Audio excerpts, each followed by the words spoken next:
Welcome to Bryer CD Showcase. I am Bryer Cisneros, and today we are doing the first episode of my CD collection series. Now, if you've been following the channel for a while, then you probably already know that I already did this a long time ago, but obviously things had changed since then. I didn't have as many CDs nor as many subscribers, and so since the channel is over 200, I think it's probably best to do like an updated series just so new folks know what I have right now, and also a good refresher for those who have stuck with the channel for a while. So hopefully this will be a lot of fun. So obviously I go by alphabetical order, and I usually change things up. Like, for example, if it's a solo artist, there's some days I organize it by first names, but there are some times I'll want to change it and I'll organize it by last name.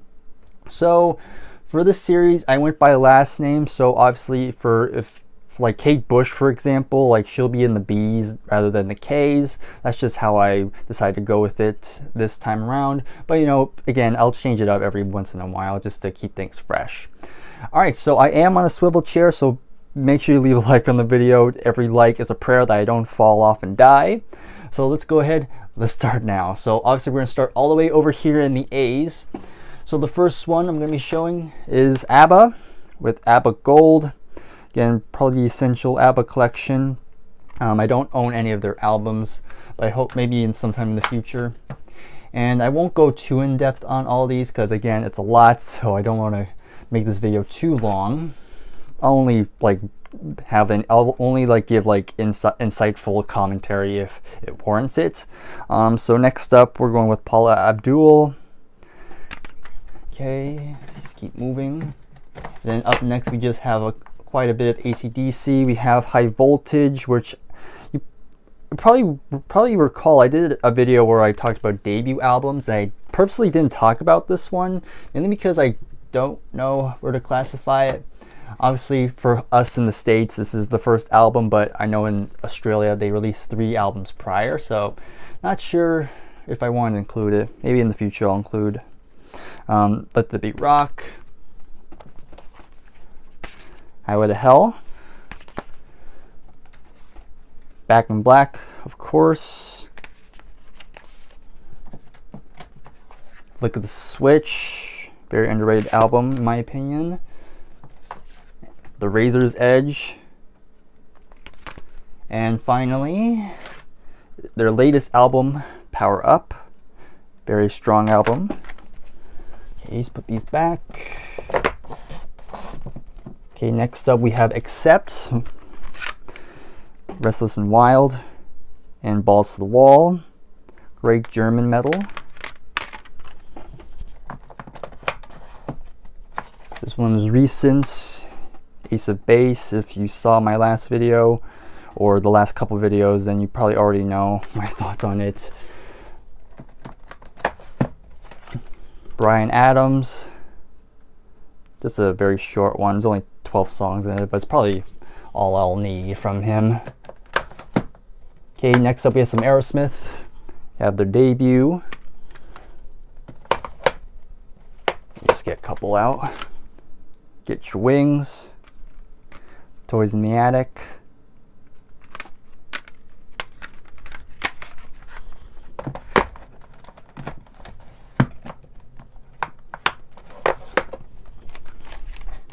Rocks, Draw the Line, Nine the Ruts, and finally Permanent Vacation. I'm hoping I'm getting these in view because again I'm using my phone, and when I record my videos I usually use the back camera rather than the selfie camera, mainly because I think the quality of the camera is slightly better. So apologies if any of these scenes go out of frame. But anyway, AHA, Hunting High and Low, very good stuff.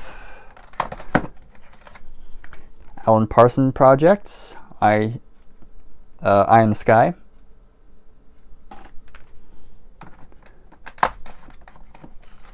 Alcatraz, No Parole for Rock and Roll. Great band, Graham Bonnet on vocals, great stuff. Allman Brothers Band, of course we have At Fillmore East. Rick Astley, whenever you need somebody.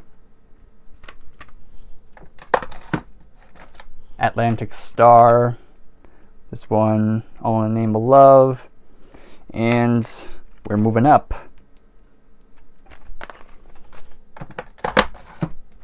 Now we're already in the B's now, surprisingly.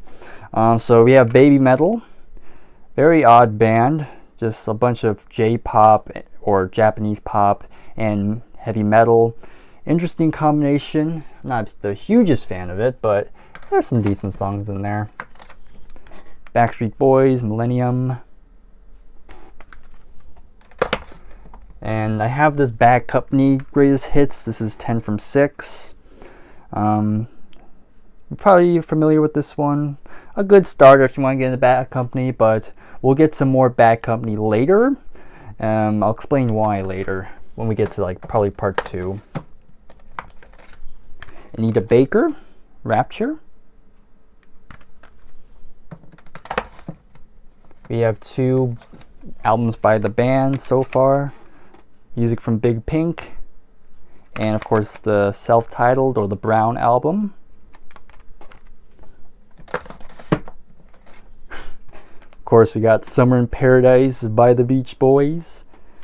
Again, hilariously funny. And we have some Beatles.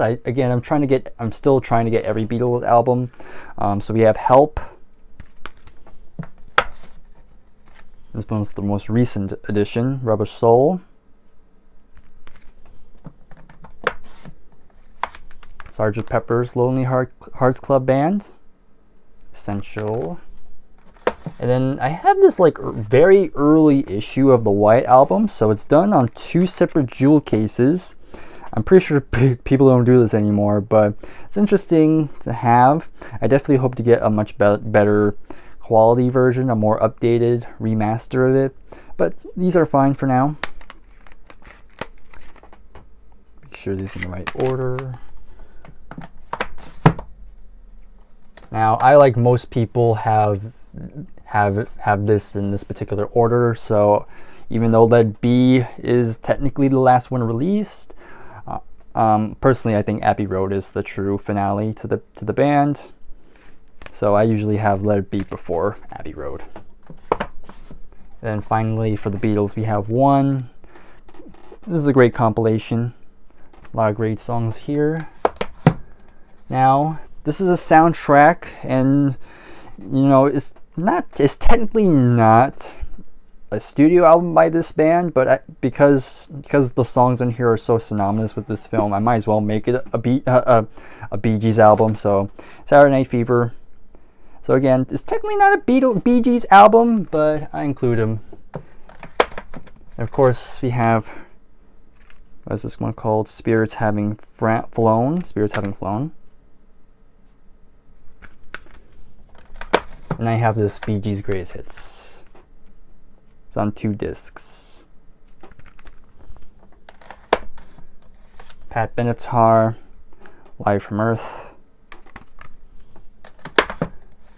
Now, Bill Evans' Trio, I included in the B's because I consider it says trios in it, so I count it as a group. Great stuff there. And now we're into Black Sabbath. Of course, we have the debut, Paranoid, and Master of Reality. But wait, there's more. Let me see if I can look at all this out. So we have Volume 4. My favorites, Sabbath Bloody Sabbath, Sabotage. And then skipping a few, we have Born Again with Ian Gillan on vocals. And we have Headless Cross with Tony Martin on vocals.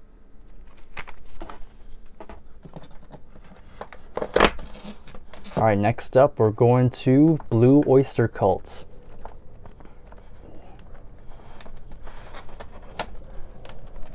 Of course, we have the self-titled debut, Tyranny and Mutation, Secret Treaties, Agents of Fortune, Spectres, Mirrors. Let me see. I was trying to remember how you say this one. Cultosaurus erectus. And then last one I have is Fire of Unknown Origins.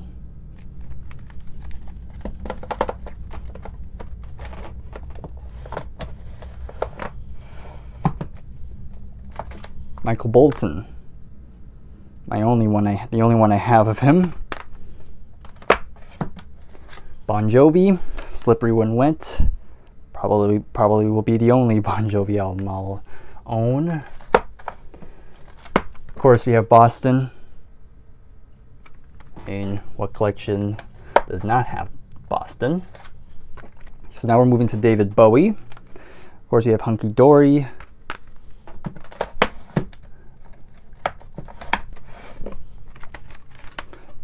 Ziggy Stardust. Aladdin Sane. Station to Station. Low. Heroes.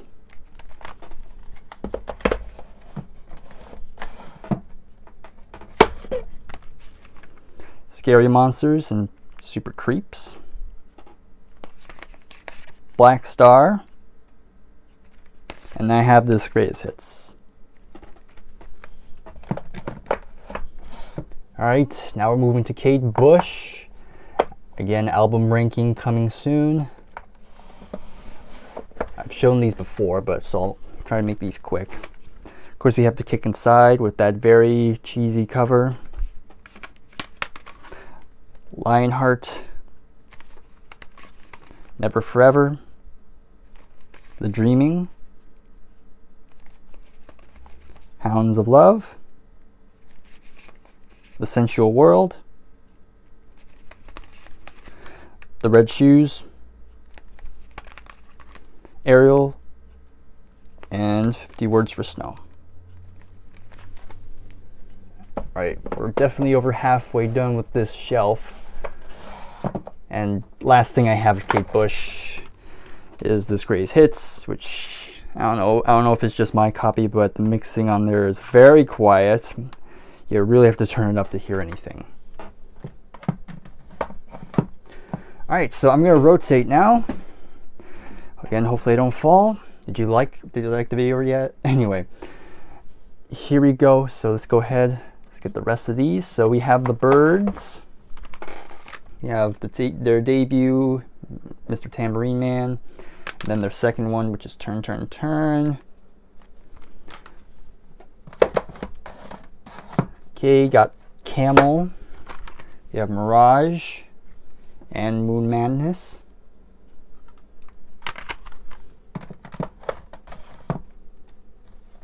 Caravan, In the Land of Gray and Pink. And For Girls Who Go Plump in the Night.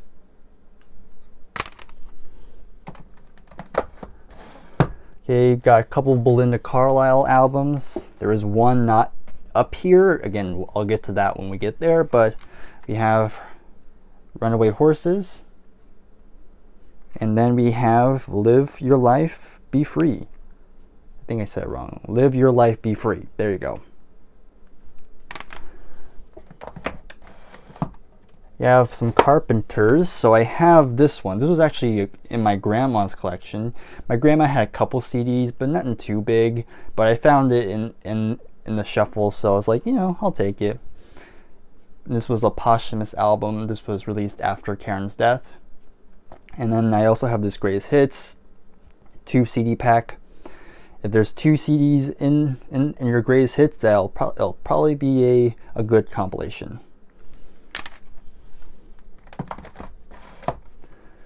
Okay, we got the Cars. I have their debut, and then this Greatest Hits. I'll definitely be buying more of their albums soon. Okay, Tracy Chapman. We have her debut here. And then we have the follow-up, which was Crossroads.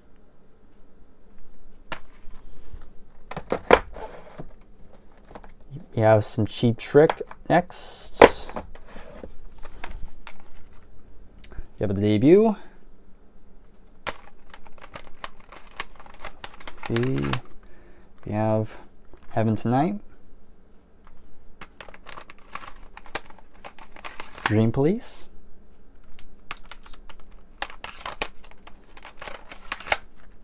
Lap of Luxury,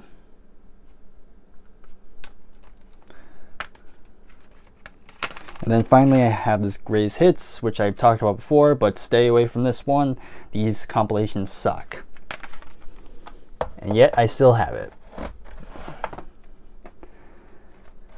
Okay, Chicago. Gonna be buying more of their albums. So far I have their debut.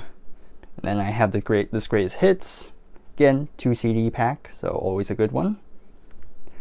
And I do like this compilation because it does have an equal balance between the classic period and the later period. I think it's a good balance. Okay, I do have this Eric Clapton Unplugged pack. So this comes with the original album, outtakes and alternative takes. And then disc 3 is the DVD with the concert itself. So, yep. Pretty good pack.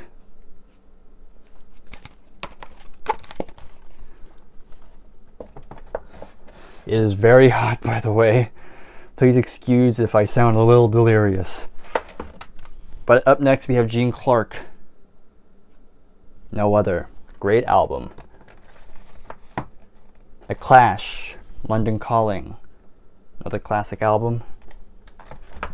We have some Natalie Cole. This one, Still Unforgettable. And Unforgettable. Pretty sure this one came out first though. Okay, we're getting to the Phil Collins. I probably should have mentioned we're in C's, but I think you already got the idea already. Phil Collins, we have Face Value, of course. This is the remastered from 2016, I believe. Okay, let me just get the rest more out. Okay, we have Hello, I Must Be Going. No Jacket Required. But Seriously. Both Sides. Testify.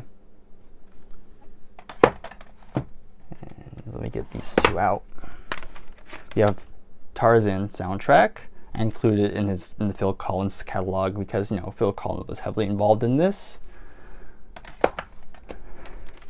Brother Bear, another soundtrack he did. And then finally this Greatest Hits. Alright, so we have Alice Cooper, Billion Dollar Baby. Now, I didn't know what to do with Alice, honestly, because I know there's the band Alice Cooper, and then there's Alice Cooper, the solo artist. I was kind of really debating where I should put him, so I was like, yeah, screw it, I'll put it in C's, why not? But if you put yours in A, then I don't think it's wrong either. Okay, next, Cream. We have this one, probably the most famous album here, the only Cream album I have so far. Okay, next up, I've shown these before. I did a whole ranking on this band. So of course, talk about Creedence Clearwater Revival. So debut first. Bayou Country. Green River. Willie and the Poor Boys. Cosmos Factory. Pendulum. And of course Mardi Gras.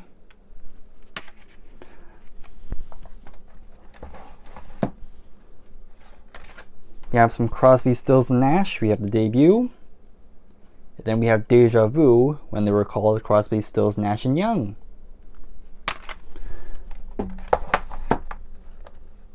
Then last one to finish out the C's, we have Christopher Cross. Alright, so now we're officially heading into the D section. Okay, so get these three out. Show off some black metal. Of course, we have Dark Throne, Blazing Northern Sky, Under the Funeral Moon, and then we have Transylvanian Hunger.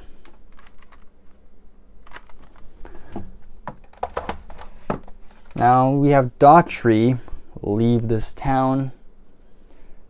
I was only really familiar with one song, and the rest is okay. Okay, so Miles Davis next. So I have Kind of Blue, In the Silent Way, and Bitches Brew.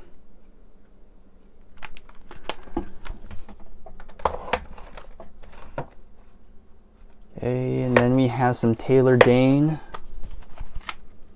This is her first album, I think, Tell It to My Heart. And then we have Can't Fight Fate.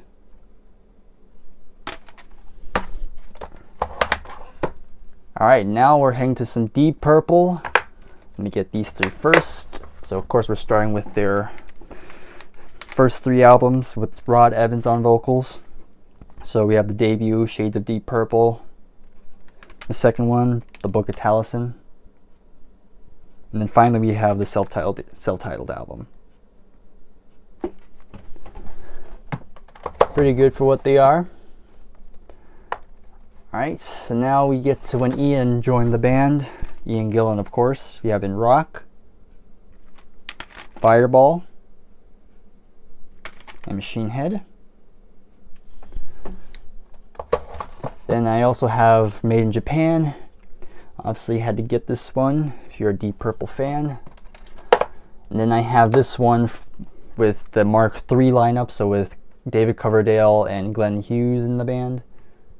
We have Burn, great album. Alright, Def Leppard's up next. Let's get all these out.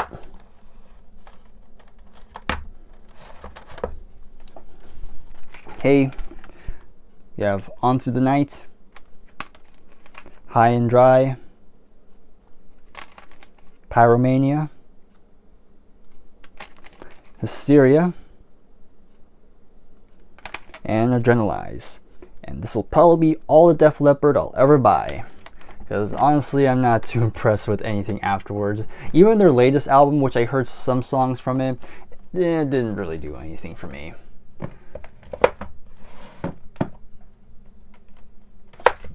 Okay, Derek and the Dominoes, of course Layla, and other assorted love songs.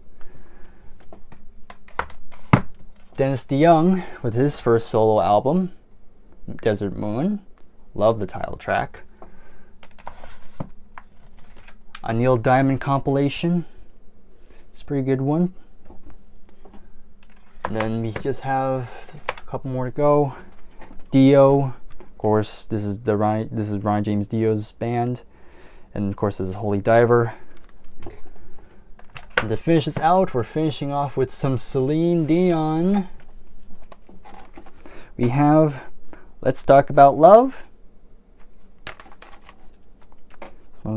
A New Day Has Come. And then Essentials. So another thing you notice is that there's a lot of other stuff on here. Of course there's like the ZZ Top box sets, a lot of these little five packs, and also the Saxon albums here. And I also have some stuff underneath as well, so like these types of packaging. I'm actually not going to talk about them here yet. I'll save them for probably the final episode, and in that video I'll explain why they're here and not actually in the collection itself. But yeah, look forward to those. So now, without further ado, let's go ahead and get started. So of course I'm going to start from the top here, work downward until we get to the last one, which will be the Guns N' Roses. Okay, so first up we have Dokken, great 80s hair metal band. If you actually like that term, I know some people don't like the term hair metal. A lot of people just say 80s metal. Regardless, I also have this other Dokken album. We have Under Lock and Key, another good album. And those are the only two Dokkens I have so far. I do want to get more. Same thing I could say about The Doors. So of course I have the debut classic album. What can be said about it? And I also have their follow-up, which was recent. We have Strange Days, very good album. Very strong, not as strong as the debut, but still pretty good. And last one I have is Morrison Hotel. Okay, and then from here I only have one by this band, and that's Dream Theater. We have Imagine, Images and Words. I said Imagine. And then same thing with Duran Duran. This is my only one, the only one I have. This is the self-titled, but it's also called The Wedding Album. You're probably noticing I'm talking very quickly in this part, and that's because it's very hot. And so I'm trying to get to this pretty quick. So if I look pretty shiny, that explains it. But moving on, Bob Dylan's up next. We have Highway 61 Revisited. Then from here, possibly my favorite Bob Dylan album so far, we have Blonde on Blonde. Blood on the Tracks, which is probably my second favorite so far. We have Desire, which is the first Bob Dylan album I ever received. And then Slow Train Coming. And then lastly, I have Time Out of Mind.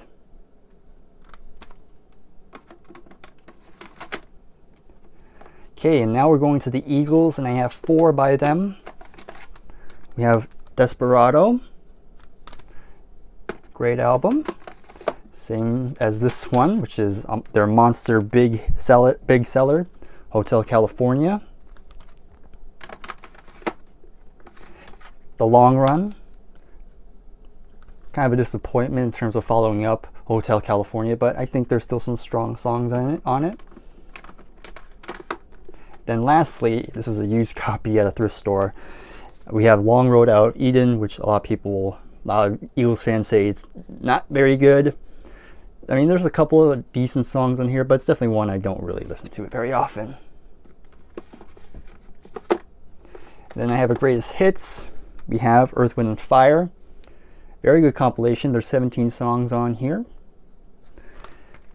I'm thinking about getting more of their albums, so in the comments below, let me know if there's any particular Earth, Wind and Fire albums I should really check out. That should be interesting. Okay, so now we go to Electric Light Orchestra, and for a long time, all I had was the greatest hits compilation, which we'll see shortly, but I do have their first, 1, 2, 3, 4, 5, 6, 7, 8, first 8 albums, and I got a good deal on these because they were on sale on Amazon. So each one was about $3 to $4 a pop, which is incredible. So that was a deal I just could not pass. So let's go ahead and go through those. So we have the self-titled, the Electric Light Orchestra. Of course, in the U.S., they were called. It was called No Answer. That was the name of the album, and here in the States. Kind of an interesting story behind that. Then we have ELO 2, another good one. On the Third Day with this very lazy cover. El Dorado, kind of their breakout album, I think. Then we have Face the Music.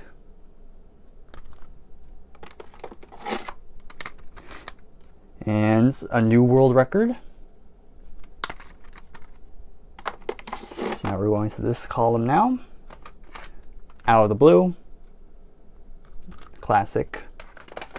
And then Discovery. And then here's the compilation that I had for a long time. Still has the sticker on it. This is a good compilation, by the way. There's 20 songs on here. So if you want a good, nice starter pack into Electric Light Orchestra, then I recommend this one. It's pretty good. All right, so of course I have some more, I guess, rarities or more obscure bands here. So this band is called Eloy, and they're a German progressive rock band, but they sing in English. So I have Ocean. Really love this cover. Very cool. So this is a band that I'm slowly starting to get into more and more. The vocals on here, they're pretty unique. I wouldn't say this guy's like a classical singer by no stretch, but I think it fits well with the music here. Very interesting stuff. And this one's a concept album about the decline of Atlantis. Interesting, very interesting stuff. And then this one's currently my favorite by them, and the only other Eloy album I have, and this one's called Silent Cries and Mighty Echoes. Bit more immediate, has more rock elements in it. Okay, next is Emerson, Lake and Palmer. Now I do have another Emerson, Lake and Palmer album, which you can kind of see in the corner, but again, I'm going to save this until the final episode. Again, I'll explain why when we get there. Okay, but the other ELP album I have is Brain Salad Surgery. Pretty cool cover, I must say. You gotta love that about progressive rock albums. Some of their covers are very cool. Alright, I have Enya. This one's called Shepherd Moons. And then I have A Day Without Rain. They're fine. Granted, the only song I really do like by Enya is Only Time.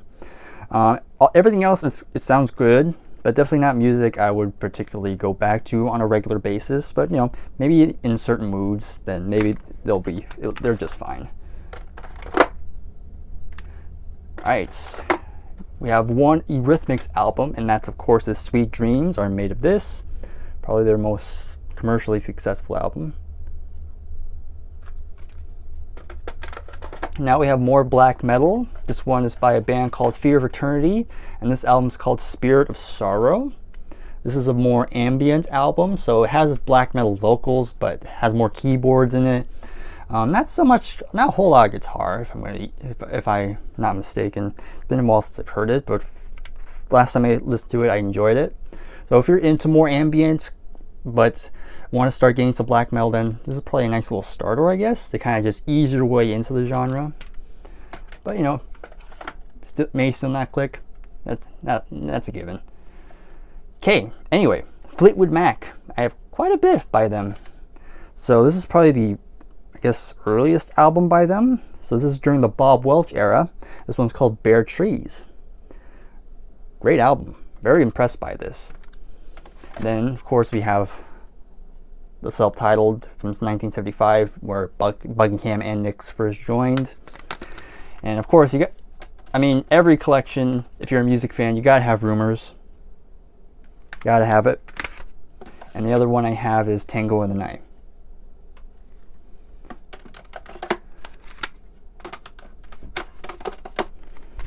Put these away.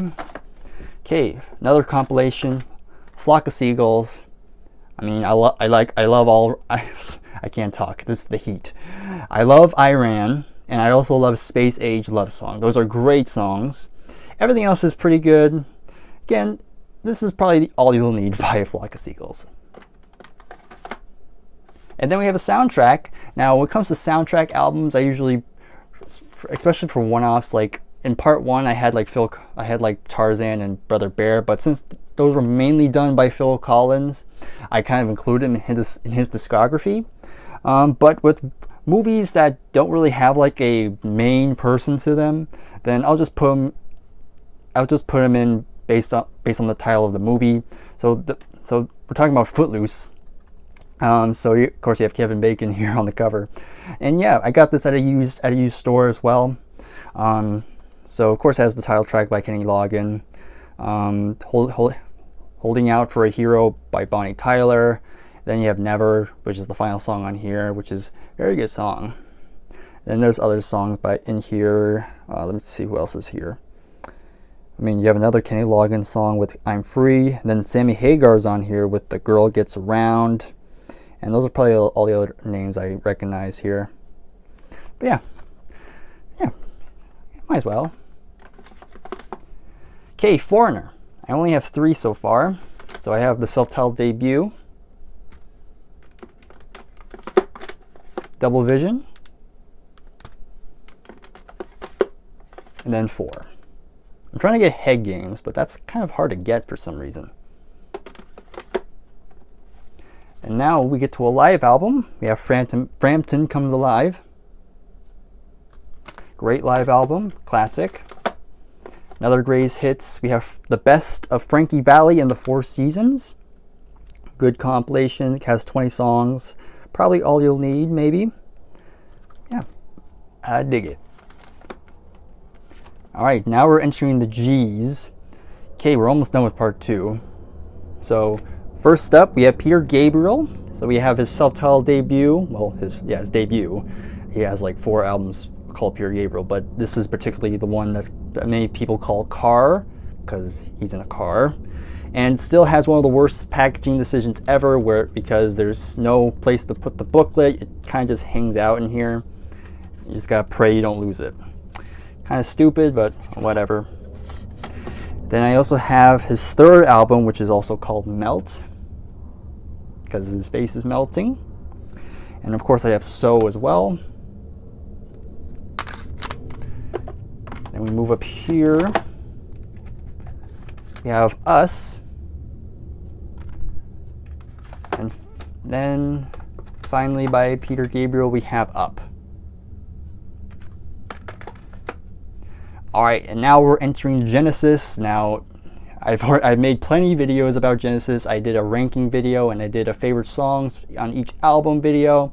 So if you haven't seen those, go ahead and check those out. I'll probably leave links in the description if you haven't seen them yet. But yep, I own every studio album by them. So let's get through these pretty quickly.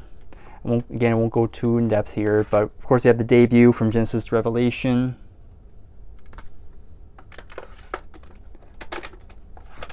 Trespass.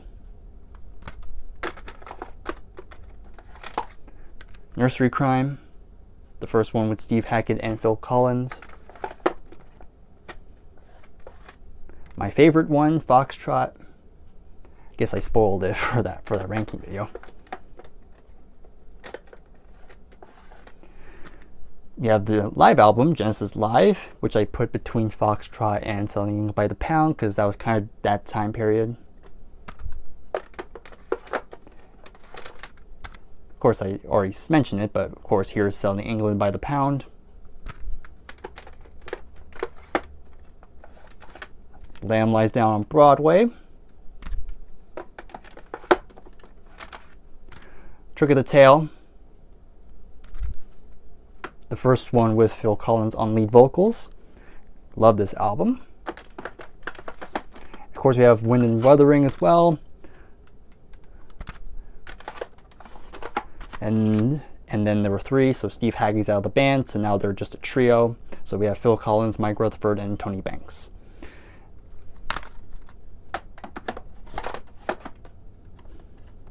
Duke. The first Genesis album I ever received. Didn't appreciate it back then, but over time it's grown on me a lot more.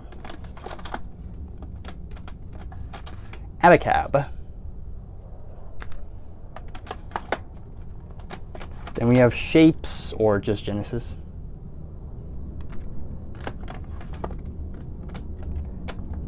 And everyone's favorite, Invisible Touch.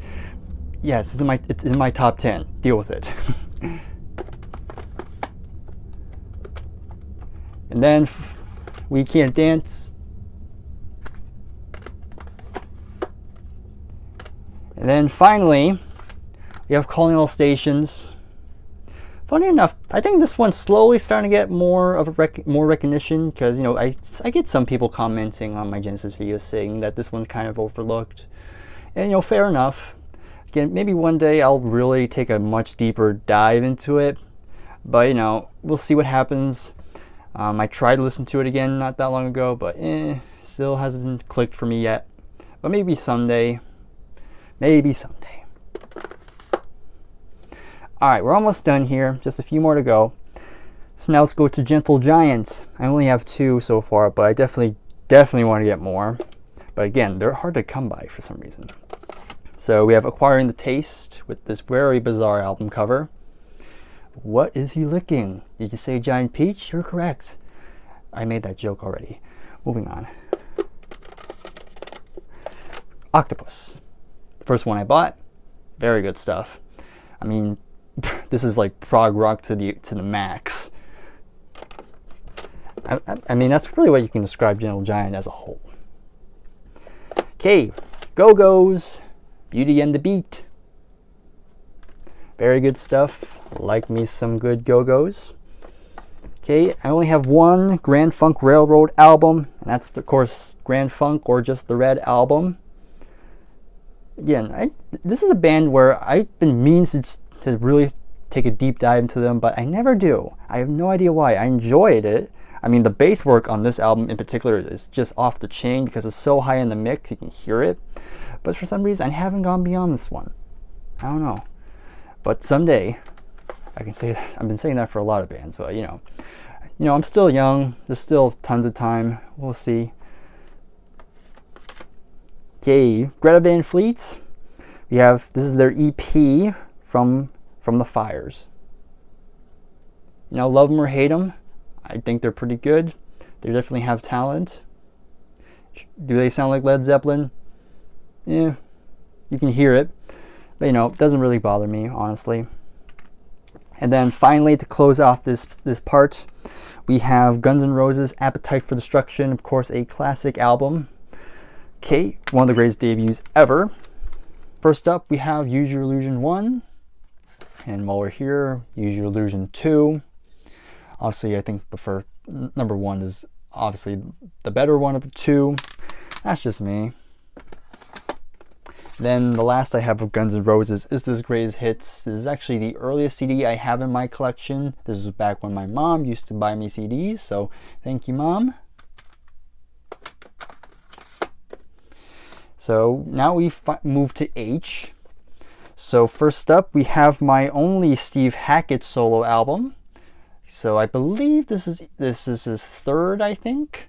I could be wrong, but yeah, I like this one. It's been a bit since I've heard it, so I probably need to re-listen to it. But again, when I first heard it, I enjoyed this quite a bit.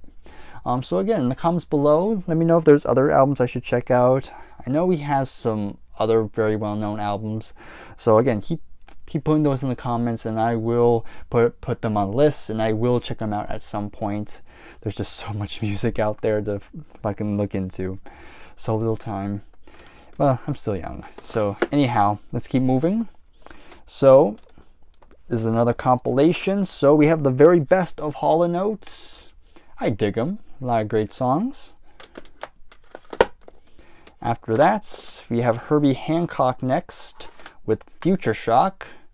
So this one is an interesting one. So I talked about this in the CD haul video, but this is him kind of experimenting with like looping and all this stuff, and this is actually considered the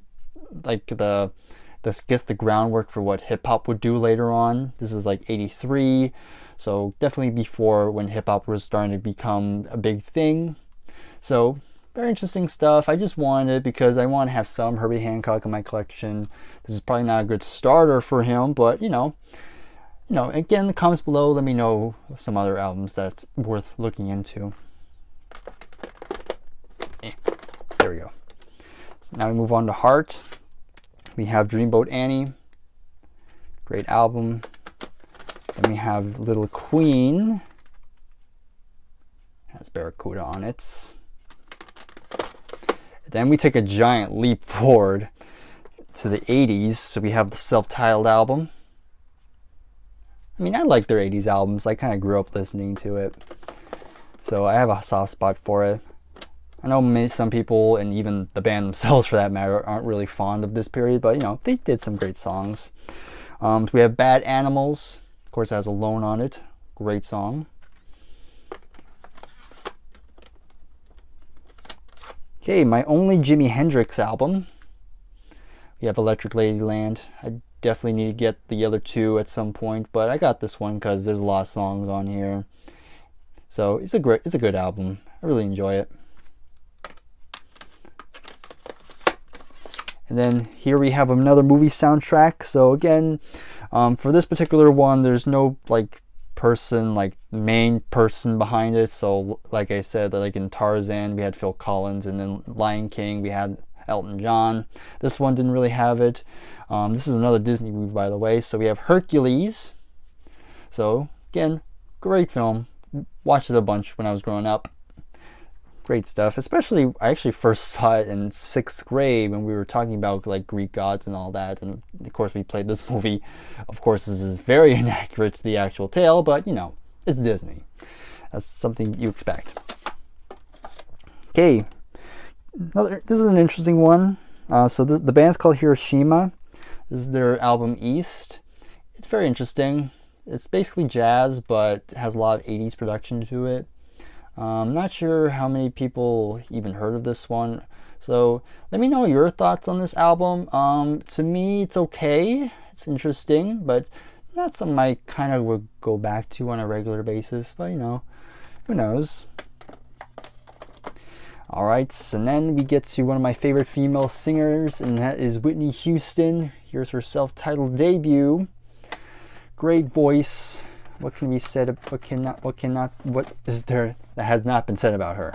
Of course, we have Whitney, her second album, probably my favorite.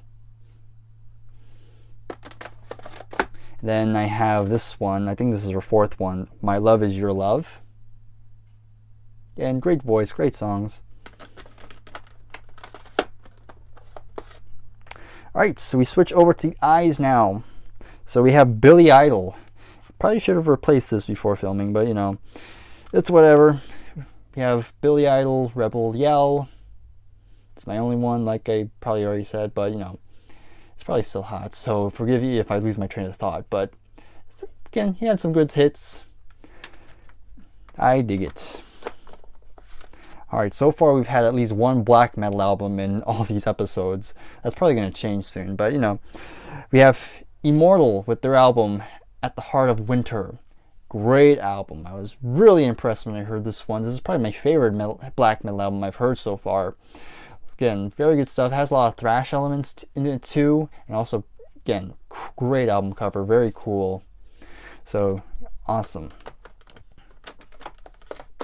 Alright, so now we head over to one of my favorite bands of all time, and that's Iron Maiden. I mean, Iron Maiden is the band that got me into heavy music. So, definitely have a bunch of them. I don't have all of them, but you know, at some point I do plan to get every single studio album. And maybe a few live albums, we'll see. So first up, we have the self-titled debut. Very good stuff. I know this particular issue doesn't have one song. I can't remember exactly. I can't remember if it's the US or the UK version, but I know one version they left out a song in here, and that song is escaping me. I'll put text here to let you know what the song I'm talking about. But yeah, this particular issue does not have it. So I guess hopefully it's not a huge loss. I don't think, but it's fine for now. I'm not too crazy. Anyway, so moving on, we have the second album, Killers, which is the last album to have Paul Di'Anno on vocals. Definitely served the band well, but of course, when they get to the third album, you have Bruce Dickinson in the band, and then it's just smooth sailing for them. Number of the Beast, this was my introduction to the band. Great album, fantastic, has my favorite Iron Maiden song, which is Hallowed Be Thy Name. Fantastic stuff. And then they will go to Peace of Mind next. First one with Nico McBrain on drums. Power Slave, probably my favorite one. And this one's also pretty good, Somewhere in Time. And at some point, this one was my favorite, but it's probably my second one now. Seventh Son of the Seventh Son, with this great album cover. I love the color scheme on this one. Very cool. Then we have Fear of the Dark next, which is the last one with Bruce Dickinson before he would leave for a little bit. But not for long, because he would come back on this one, which is Brave New World. I mean, as you can tell, I don't have any of the Blaze Bayley albums. Again, I do plan to get them, but I'm not in a rush. So that's fine. It's fine. And I do have another Iron Maiden album, but again, I'm just going to save it for the last episode. Of course, if you look closely, you can probably already tell the one I'm talking about. But anyhow, let's keep moving. So now we're in J's. And first up, we have Jackson, aka Michael Jackson, Off the Wall. great stuff. This is definitely at the tail end of disco, which you hear a lot on that album. And of course, when you have Michael Jackson, of course you gotta have this one, Thriller. I mean, it's the best-selling album of all time, and for good reason. Fantastic songs there. Then he followed it up with Bad, which is also pretty good. And then last one I have is Dangerous. Not as good as the other three, but it has some moments. Alright, so now we go to Jethro Tull. We have Aqua Lung. Then we go to Thick as a Brick, which is supposed to be a parody of progressive rock, but ironically this became one of the best progressive rock albums ever. Imagine that. Then they followed it up with A Passion Play, which, by the way, this cover just creeped the hell out of me. Still does, actually. But regardless, this is actually an interesting issue I have of this album, because I think most people have a CD copy where it's similar to Thick as a Brick, where it's one song, but they divide it to two halves. For this particular issue, they have it as one song. So the whole 40-minute song on one CD. There's no breaks in between or no nothing. So I might get a replacement, but you know, this will serve for now. Okay, so after that, we're going to Joel, as in Billy Joel. Love me some Billy Joel. Here we have Piano Man. Then we have probably my favorite Billy Joel album, which is The Stranger. Probably one of my, yeah, like I said, probably one of my favorite albums. Okay, so now we're done with this whole part, so now we're going across here.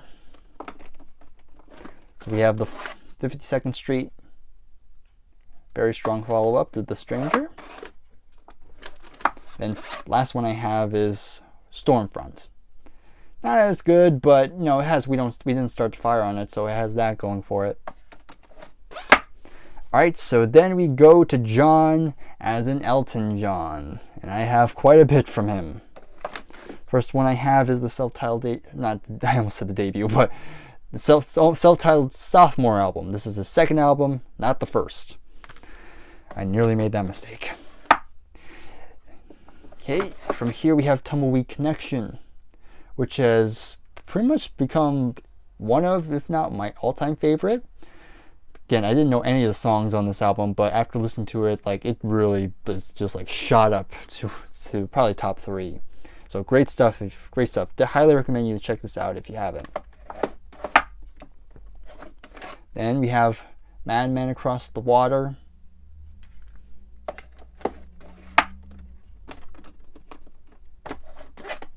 Hunky Chateau.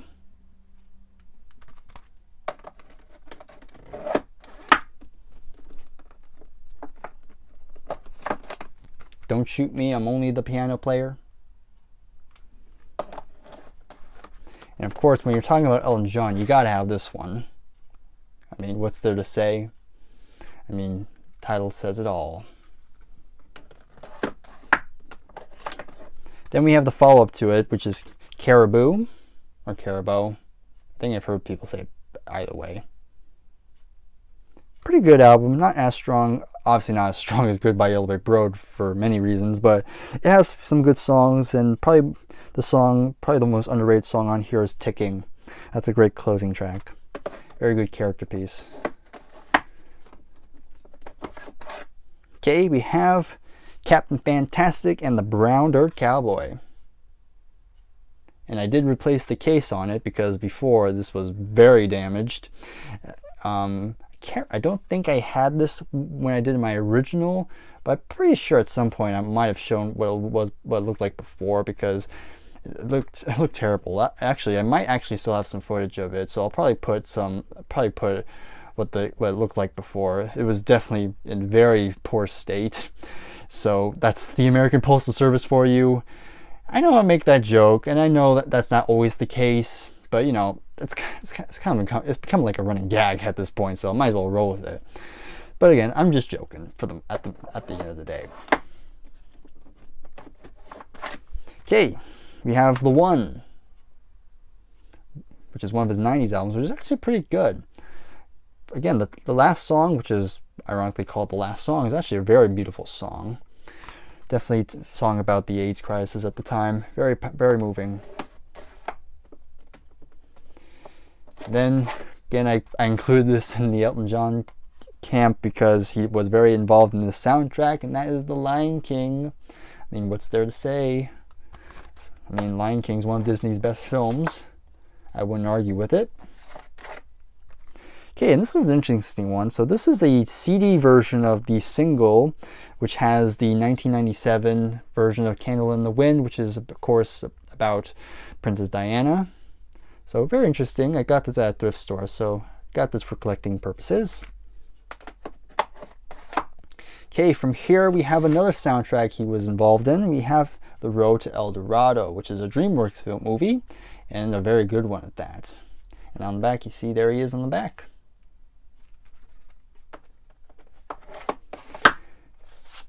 Alright, and then we have a Greatest Hits. This is a classic Greatest Hits. I'm pretty sure most people have something like this. So we have 1970 to 2002. Again, this is pretty old. It's starting to show its age at this point. It's kind of dirty, but you know, that just shows how many times I played it. I mean, it's a good starter if you want to get into Elton John. Okay, so now we finally move on. So we go to Janis Joplin with Pearl. This is her last and also her posthumous album because she passed away before this came out. Great stuff on this one. Okay, Journey. Again, another one of my favorite bands. We have their self-titled debut. This is when they were more of a jazz slash hard rock slash jazz fusion slash progressive rock type of band before Steve Perry even joined. You have Greg Rowley on vocals, but you still have Neil Schon on guitar. Very good stuff. I was actually pretty impressed when I heard this because I didn't know anything going into it. But very good stuff. I recommend if you're not a fan of of course, the AOR or arena rock era of them in the late 70s and early 80s. Though I do love that too. Next up, we have Departure. Now, I do own more Journey. You might be able to see it over here, but again, we're saving it for the final part, as I've mentioned many times. So let's keep moving. Okay, we're jumping ahead very far in the future, going up to either 2007 or 2008. But we have Revelation. This is the first album with Arnel Pineda on vocals, and very good impression, I must say. So this has two CDs. You have the original album. Then you have the second disc, which is full of re-recordings with Arnel on vocals, with him singing a lot of the classic stuff. Very interesting. But it also comes with a DVD with a concert on it, which is pretty cool. So, yeah, some good stuff included in this.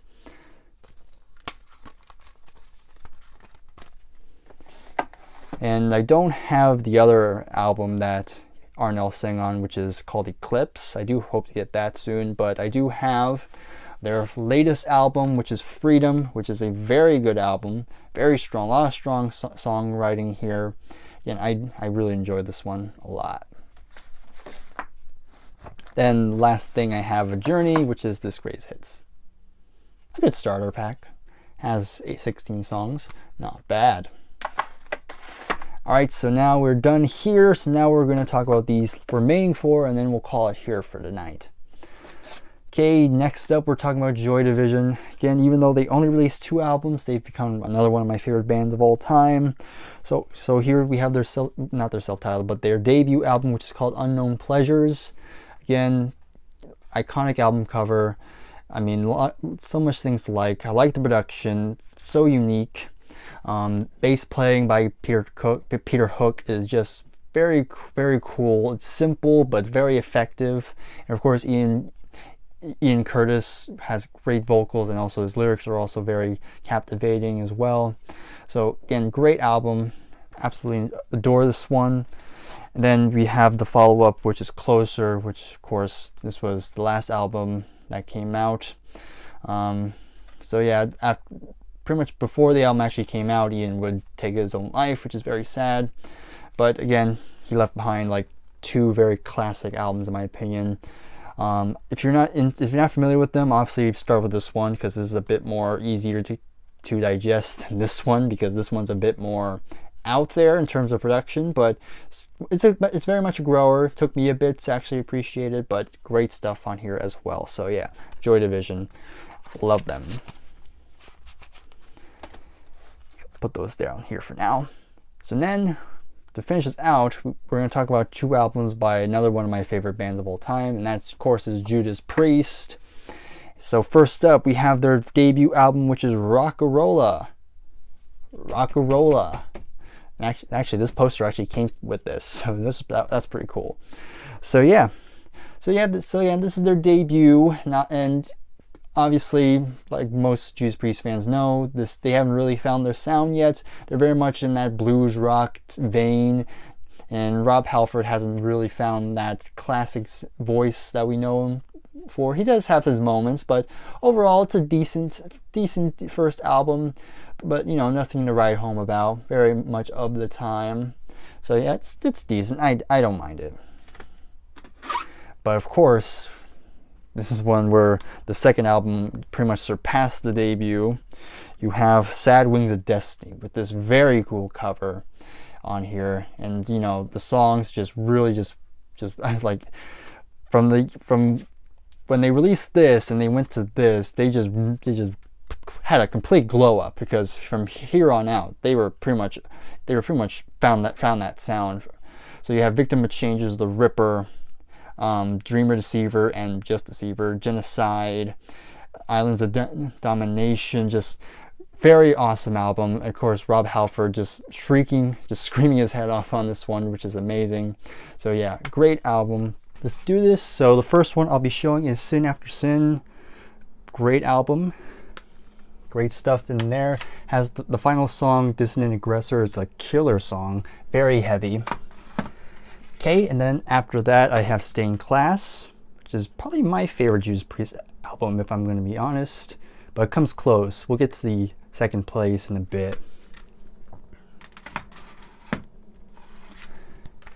Okay, after that we have Hellbent for Leather, or Killing Machine.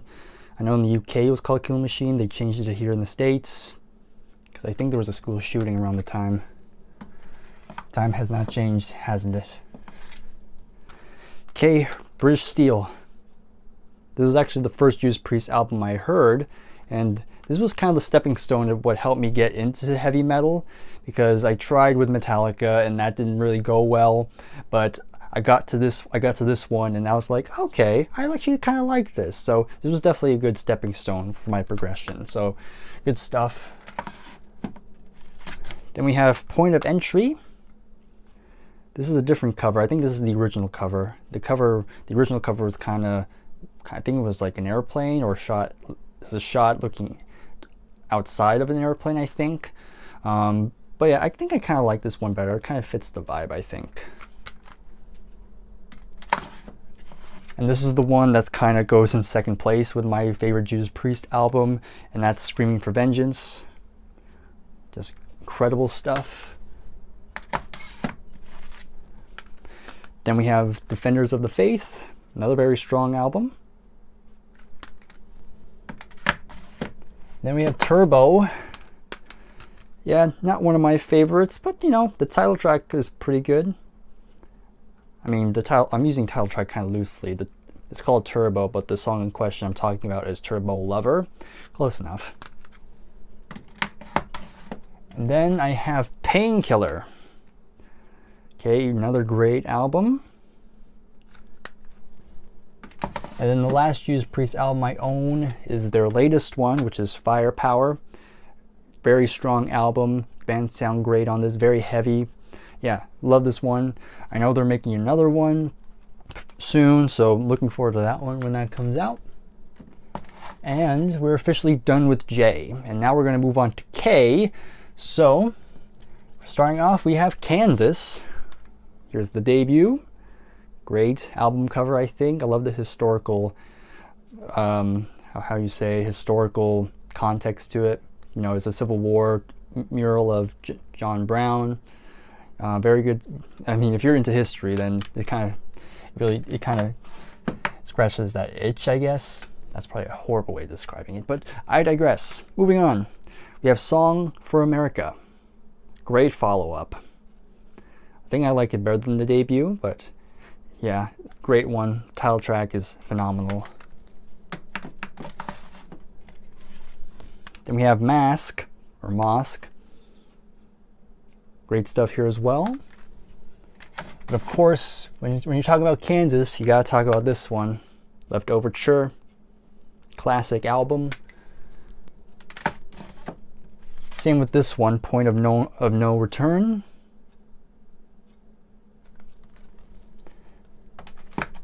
And actually, next one is Monolith, and I actually listened to this one very recently, and I actually liked it a lot better than I originally did. But yeah, this is a good album.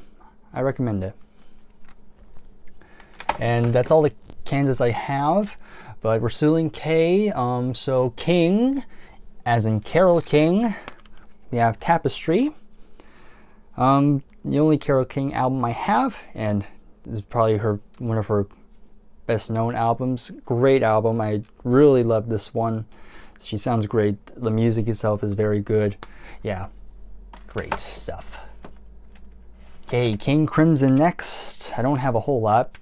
Okay, we have the debut in the Court of the Crimson King, classic one of my favorite album covers ever. Then I have Red. I do own another King Crimson album, but we'll save that for the last episode, and again I'll explain why when we get there. Okay, my only Kinks album, and this one's Arthur, or The Decline and Fall of the British Empire. This is a very good album. For a first Kinks album for me, this is actually very good. And this is a double CD pack. So you have here's the first disc, and you have this artwork, very Monty Python-esque. And there's the second disc. So disc 1 is the mono, and disc 2 is the stereo. There's pictures here of the band. And then there's the back. Great stuff. Right, next up is Kiss. I have quite a little bit of Kiss. I don't have a lot yet, but I do plan to fix that. So I have their debut. Very good debut. We have Alive, their live album, which is, again, another classic live album.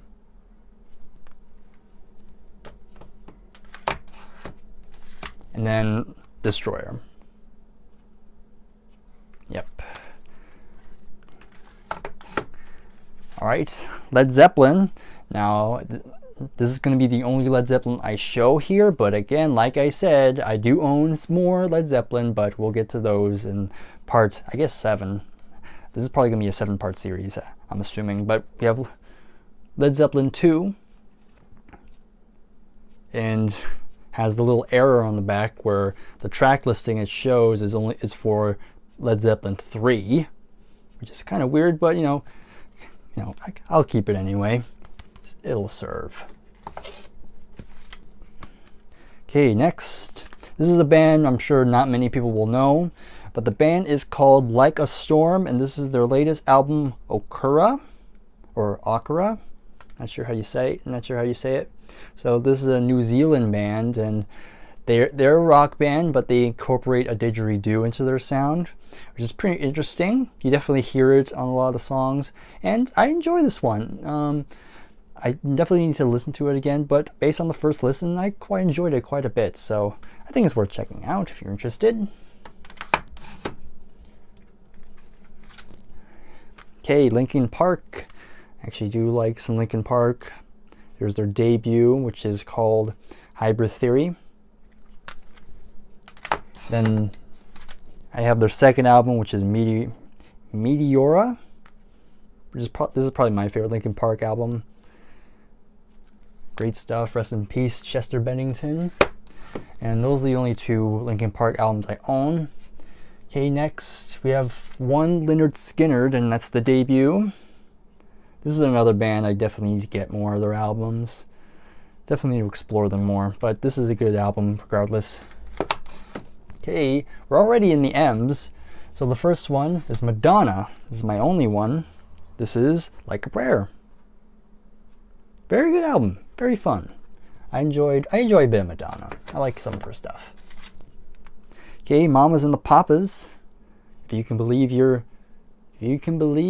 eyes and ears. I always forget the title of that. Great stuff. Great 60s pop. Love it. And then we have a greatest hits. We have Barry Manilow, Ultimate Manilow. I mean, I like Barry Manilow, you know. Nothing wrong with having Barry Manilow in your collection. Alright, next up, Amy Mann. This is her debut, Whatever. So this is her first solo album, because she was in a new wave band, I think, before. Till Tuesday, I think that's what they were called. And this came out in '93. And this is a good album. I enjoy it. I really do like her voice. Some great alternative rock. Okay, Marillion. Misplaced Childhood. Great 80s progressive rock. Very surprised listening to this. And then this is the only other Marillion album I have, and that's Clutching at Straws. Another great album. Definitely want to get more. Okay, Bruno Mars. One of my more modern artists I have in my collection. This is I forgot how you say it. Unorthodox Jukebox. Jesus. Yeah, this is a good one. This is probably my favorite one of his albums because you hear a lot of his influences. There's reggae. There's reggae. You have a song that very much sounds like The Police. You have like 70s like R&B in here. But yeah, great stuff in here. Alright, Paul McCartney, Flaming Pie. I showcased this one not too long ago. So again, good buddy of mine, Adam from What the Gym, did recently the live stream, listened to this album for the first time, and that kind of inspired me to get this album for myself. And yeah, it's a fantastic album, and I like the packaging on this one. So if you open it up, you get pictures, of course, of Paul and the band, and then the CDs are nicely decorated and have in these nice little sleeves here, which you just pull up. Yeah, very cool. Even the booklet is built into the panels, which is really awesome. So yeah, Flaming Pie by Paul McCartney, recommend it. Alright, you recently lost this next artist, and that's Meatloaf. Here's Bad Out of Hell, probably another one of my all-time favorite albums ever. Just incredible. His vocals are just out of this world, and Jim Steinman's lyrics, like, there's a bit of humor to them, a lot of irony, but again, very well crafted songs. So again, rest in peace to both Meatloaf and Jim Steinman. Okay, I also have Bad Attitude. This is a good album. I know not many people really paid attention to Meatloaf during this period, but I think he still put out some good songs here and there throughout. So I recommend this one. I also have Bad Out of Hell 2, the comeback album. Yep, great one. And the last album I have is actually his final one, and that's Braver Than We Are. And yeah, his vocals don't sound what they used to. It's very hit or miss throughout this one, but Jim Steinman wrote the lyrics to these songs, so you definitely feel that.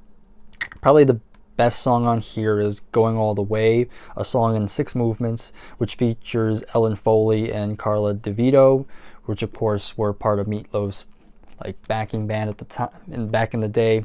So again, it's not his best album, but I think it's worth having.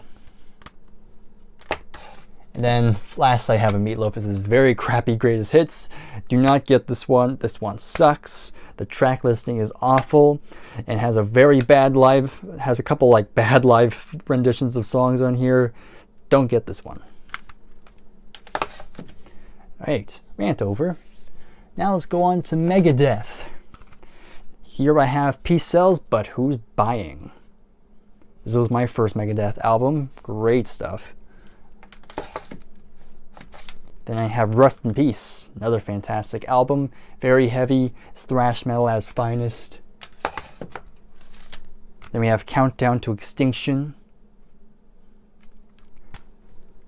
And then the last one I own is Dystopia, which is currently their latest album, but I know they're coming out with a new album later this year. So I might probably buy that at some point. Okay, so when we talk about Megadeth, of course we gotta talk about Metallica. So they're up next. So we have Kill Them All. Nice debut. Then we have Ride the Lightning, which is probably my favorite Metallica album, if I'm going to be honest. But not taking away from this one, Master of Puppets, which is also getting kind of a resurgence because of its appearance on Stranger Things, similar with Kate Bush. Yeah, it's a fantastic album. I didn't appreciate it when I first got it, but now I absolutely love this one, so great stuff here. Then we have the Black Album, or just Metallica. Yeah, I like this one. So there's some great songs here. Alright, so next up we have Michael. We have George Michael with his first solo album, which is Faith. Pretty good. I like it. Now this is technically a solo project, but it's called the Michael Schenker Group. So it's a band, why not? So Michael Schenker Group, we have Assault Attack. This is a great album, great heavy 80s rock, 80s metal, whatever you want to call it. And you have Graham Bonnet on vocals, which he sounds amazing on. This is probably the best album he ever sung on. And you know, the guitar work by Michael Schenker is incredible. So if you've not heard this one, I recommend you check this out. It's phenomenal. Okay, then from here we go to Midnight Oil. This one's called 10, 9, 8, 7, 6, 5, 4, 3, 2, 1. That's a mouthful, but music is great here. As with this one, which is probably their most well-known album, Diesels and Dust, has Beds Are Burning. I like that song, but all the other songs are just as good, in my opinion. Okay, this next one, I'm not a fan of this one, but I kind of only have it just because, I guess, for historical purposes. We have Milli Vanilli, Girl You Know It's True, and we know that how bullshit that is. Sorry for swearing, but as you know, these two got into a very big controversy over the fact they did not sing on any of the songs on this particular album because they were just lip syncing during the live shows. But I think I believe this is the only album where they had like other people sing the songs. I think in the next album they did try to sing their own songs. I'm not sure how successful that was, but yeah. But we know how the story goes. So again, I'm not a fan of the music on here, but I kind of just have it just because. Moving on. Now let's get to some real good music. So we have Joni Mitchell, one of my favorite female artists ever. Here is Blue, first one I got, and hooked me right away. Just such an emotional album. Amazing. Then we have Court and Spark. So far, this is my favorite one. I mean, musically, it's off the chain. Great stuff. She sounds amazing. Then we have Hygieia. This is kind of a slower album, but I think the more I listen to it, I grow to appreciate it more and more. So I recommend it. And the last one I have is Turbulent Indigo. Very somber album, but still very good. Yeah, Joni is another one of those artists I definitely need to buy more albums. Yeah, because I know she has a ton, but you know, one day. So now let's go to another greatest hits. We have Eddie Money. Again, another one, rest in peace. He made a lot of good songs, a lot of good hit singles.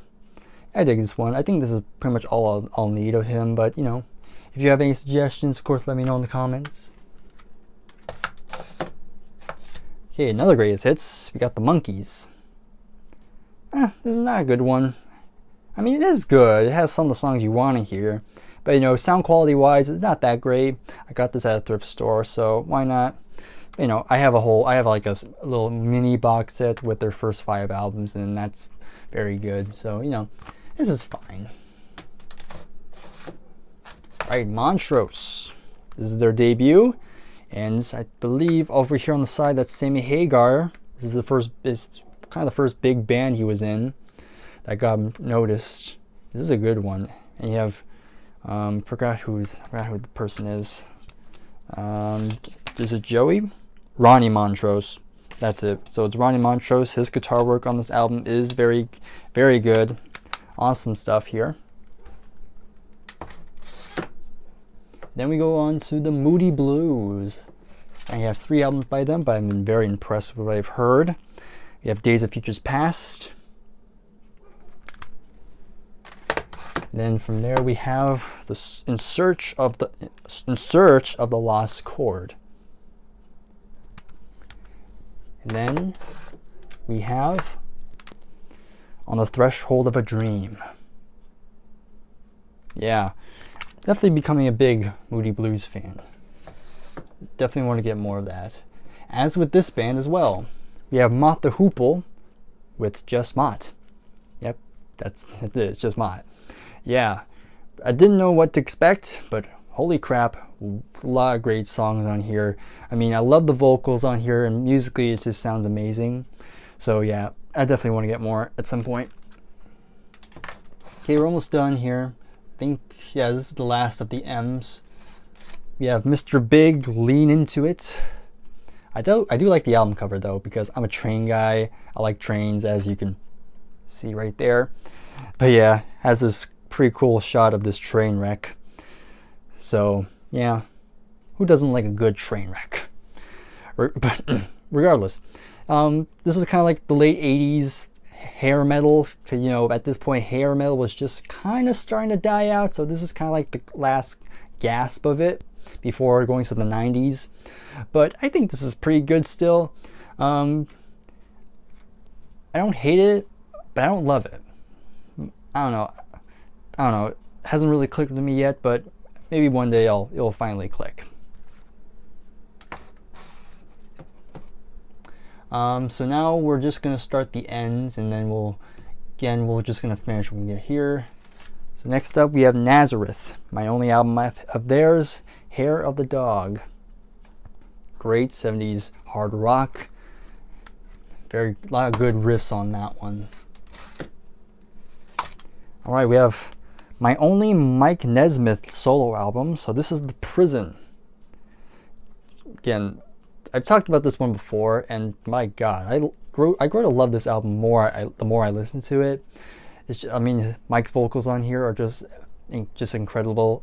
A lot of great melodies throughout. So yeah, if you're not familiar with Mike Nesmith's solo albums, then I really suggest you check this one out. Yeah, great stuff. I know he died recently as well. Losing a lot of these legends here. Okay, Stevie Nicks. We have her first solo album, Belladonna. Very good. Then I have this one, The Other Side of the Mirror. This one's okay. Yeah, it's just okay. And to finish this out, we're going to be talking about Nightwish, great Finnish symphonic metal band. Here we have Oceanborn.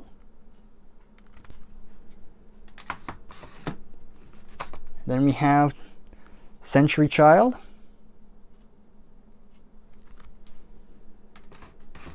And lastly, Once. This is the first one I bought. And yeah, I'm a big I would consider myself a Nightwish fan. Again, I don't own all their albums. Those are the only 3 I have, but I've always enjoyed all the ones I've heard.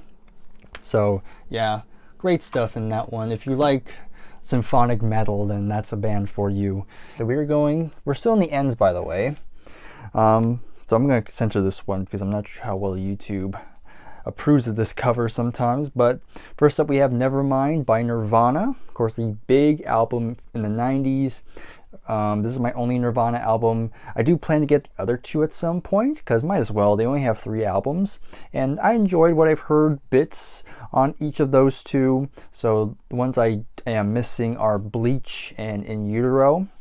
So again, I'll probably get them at some point, but not in a huge rush at the moment. But you know, can't deny that this is a good album. Okay, next, probably the last of the ends. Just have a make sure it get it out. There we go. So we're going to Canada now, and we're going to be talking about the Northern Pikes. So Northern Pikes, so I'd say they're a pop rock band from the late 80s. This is probably their biggest album, I think. Big Blue Sky, this one's called. This is actually a 2-disc set. So the first disc is the original album, and then disc 2 is kind of like, I guess, unreleased tracks, I think, and a couple live versions of songs here. So pretty good. I like it a lot. Maybe I'll get more. If to all of my Canadian viewers, let me know what other albums I should get by the Northern Pikes. Okay, so we're done with the ends now. So now we're going to O's, which is not too big. There's only a couple albums here. So we're actually going to some death metal now. Now I don't have pretty much no death metal albums except for this one I'm going to show. So this is a band called Opeth. They're a Swedish band. Of course, Swedish makes sense because death metal comes from Sweden for the most part. So this is a progressive death metal band. So what that means is it's death metal, but they incorporate a lot of progressive elements, you know, progressive metal, a bit of progressive rock. This is actually a concept album here. This one's called Still Life. I'm not going to go too in depth on the story because it does tackle a bit of anti-religious things. It does have that theme, but you know, it doesn't. But you know, if you're not interested in that, then you're probably not going to like this. But you know, it's still pretty interesting. What I like about Opeth, even though I'm not 100% sold on the genre, Opeth does something that's kind of interesting because they still do have those very low growly vocals, but they also mix in a lot of clean vocals, which is actually pretty pleasant to hear. So it actually makes them stand out more, in my opinion. And the music itself is actually quite good. So again, still not going to be for everybody, but I think it's still pretty good. I'll definitely be checking out more of them in the near future. But we're not done with Opeth. Opeth has a kind of weird discography because at some point they sort of changed their sound entirely. So next up we have, make sure that doesn't fall out, we have Sorceress. Now this is when they completely desert the death metal element, and then they kind of just become a kind of a retro progressive rock band. You know, they took all their influences like Pink Floyd and kind of just focus on that sound. So there's no more growly vocals. It's all clean. Still pretty heavy in spots, but overall there's really no death metal at all in here. So if that interests you, if you're not into death metal, then I suggest you check out this late period Opeth. This came out I believe in 2017. So it should be, so I think you will enjoy this one more if you're into more progressive music. I do like the packaging here. For one thing, the album cover is really cool. The back cover is also interesting, and I like the feel of this. It feels very different than most, like, you know, these kind of digipack type packaging. I don't know, hard to describe, but I like it. Okay, so now we're going to some Ozzy Osbourne. I have 3 albums by him. So of course, when you're talking about Ozzy, of course you gotta have his debut, Blizzard of Oz, classic 80s album here. He really hit out the park with this one. You got Randy Rhoads on guitar, killer stuff here. But then, just kind of skipping a few, we're going to the 90s now. I got this used at a thrift store. This one's No More Tears. Pretty solid album. Has the big hit Mama I'm Coming Home on, which I do like. It's actually co-written with Lemmy from Motorhead, actually, which is kind of interesting. So yeah, pretty good. I'd like it. And then finally, by Ozzy, I have his latest one. We have Ordinary Man. Now, I quite enjoyed this album. I know there are some people who don't like this album. You know, it does have a more sad tone to it because it has a lot of songs where Ozzy's kind of singing about, you know, his mortality. You know, he's getting up in age, so definitely has a more somber tone to it. But I do kind of like that. You know, I appreciate Ozzy kind of tackling that sort of theme. So yeah, and I heard he's coming out with a new album sometime this year, which should be interesting. I heard a couple singles. Hasn't gripped me, honestly, but it has Tony Iommi I've heard, so that should be interesting. So yeah, I dig this one. Okay, so now we're heading to P. Okay, so this is kind of a weird one. So again, another pretty modern artist. I have Pink. Yeah, I like a bit of Pink. Again, I don't like her entire catalog, but she has a few songs I actually enjoy. And then there's songs on here I like here. I do like Try. That's probably my favorite song on here. Pink's kind of a weird one to put in alphabetical order, because to most people, when people categorize Pink alphabetically, it's usually the first one, because this is not technically an I, it's an exclamation point. So that's kind of where I follow, I guess. But you know, I wouldn't be surprised if some people do put categories as PI. But you know, that's probably just me. Who knows? It's a weird place. It's one of those confusing ones. You're not sure where to actually put them. Anyhow, this one's pretty cracked. Again, I probably should have replaced the case before recording this, but oh well. I do have one Dolly Parton album. I do like Dolly Parton. She has a lot of great songs. I do like her voice, and this is one of her big albums. Of course, Jolene is the big hit off here. And this also has the song I Will Always Love You, of course, made even bigger with Whitney Houston's cover of it. But I will admit, I actually do prefer Dolly's original version than Whitney's, because you do kind of hear the original emotion behind it. And to me, that's a big thing with me. While Whitney's cover is still pretty great on its own, technically, but it can't really capture the emotion that Dolly put. So yeah, that's for me though. I'm pretty sure there's people who disagree with me. Okay, I put this as a group because it does say has group in the name, but we have Patti Smith Group with Easter. My only Patti Smith album. Very good stuff. I really do. I do enjoy her voice. Her songwriting is also pretty interesting, very poetic. So great stuff. I do want to get more. I heard Horses is another good one of hers, so I'll probably check that out. And I'm sure there's other ones, but let me know in the comments. Okay, Tom Petty. I only have one. We have Into the Great Wide Open. So I think I got this used actually. It's actually kind of lucky because I was actually looking for this, but I went to one of my local thrift stores and they happened to have it, which was like, oh, cool. So yeah, this is my only album I have of his, and this is pretty good. I really do enjoy this one. Produced by Jeff Lynne, and now that I read that, it makes the whole production make more sense. Learning to Fly is great. The title tracks is a great song as well. But yeah, top to bottom is a very solid album. So yeah, I'm glad I got this. I do want to get more at some point. Now, Pink Floyd.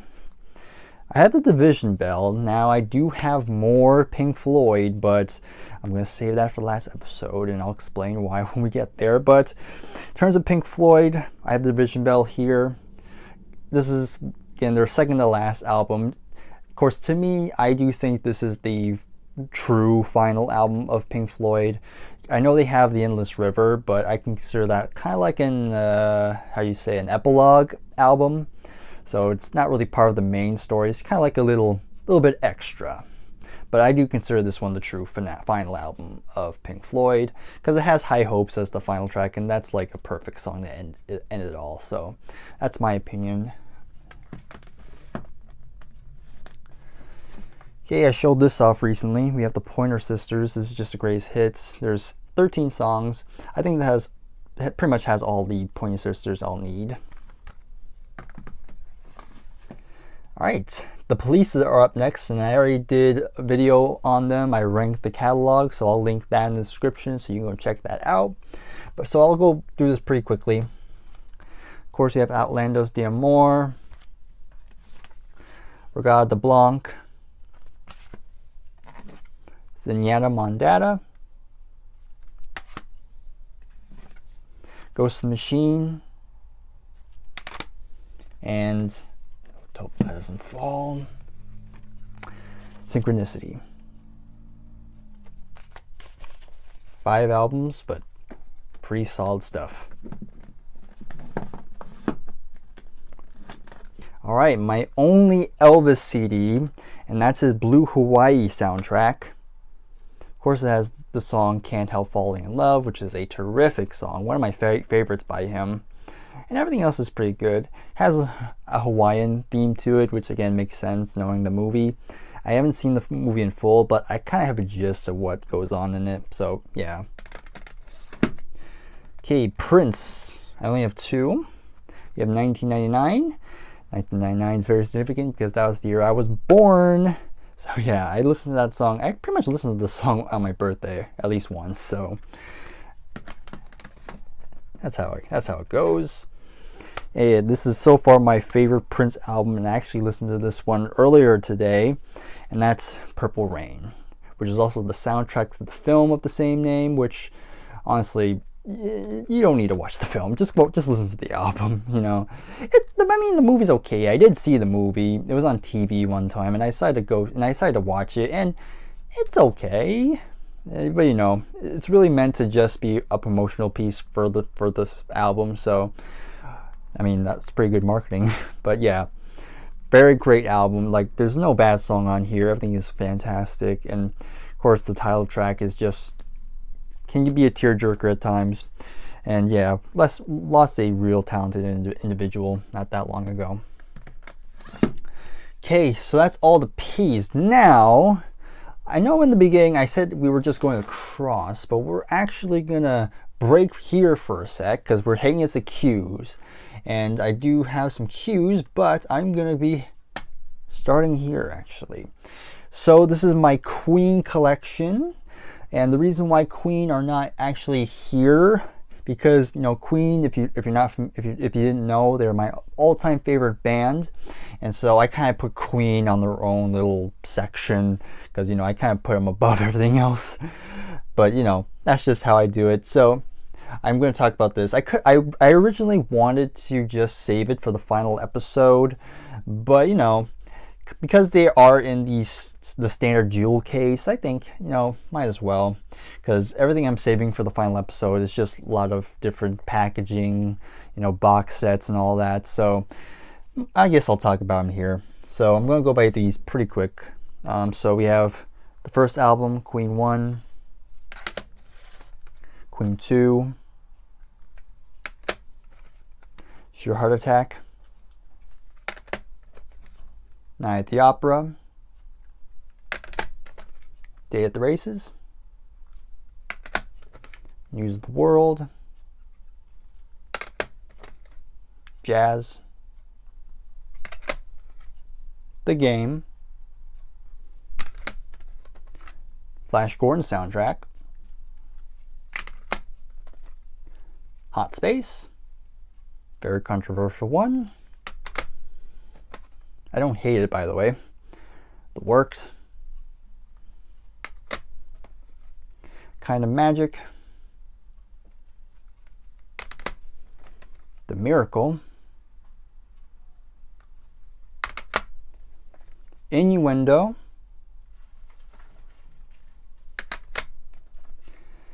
Made in Heaven.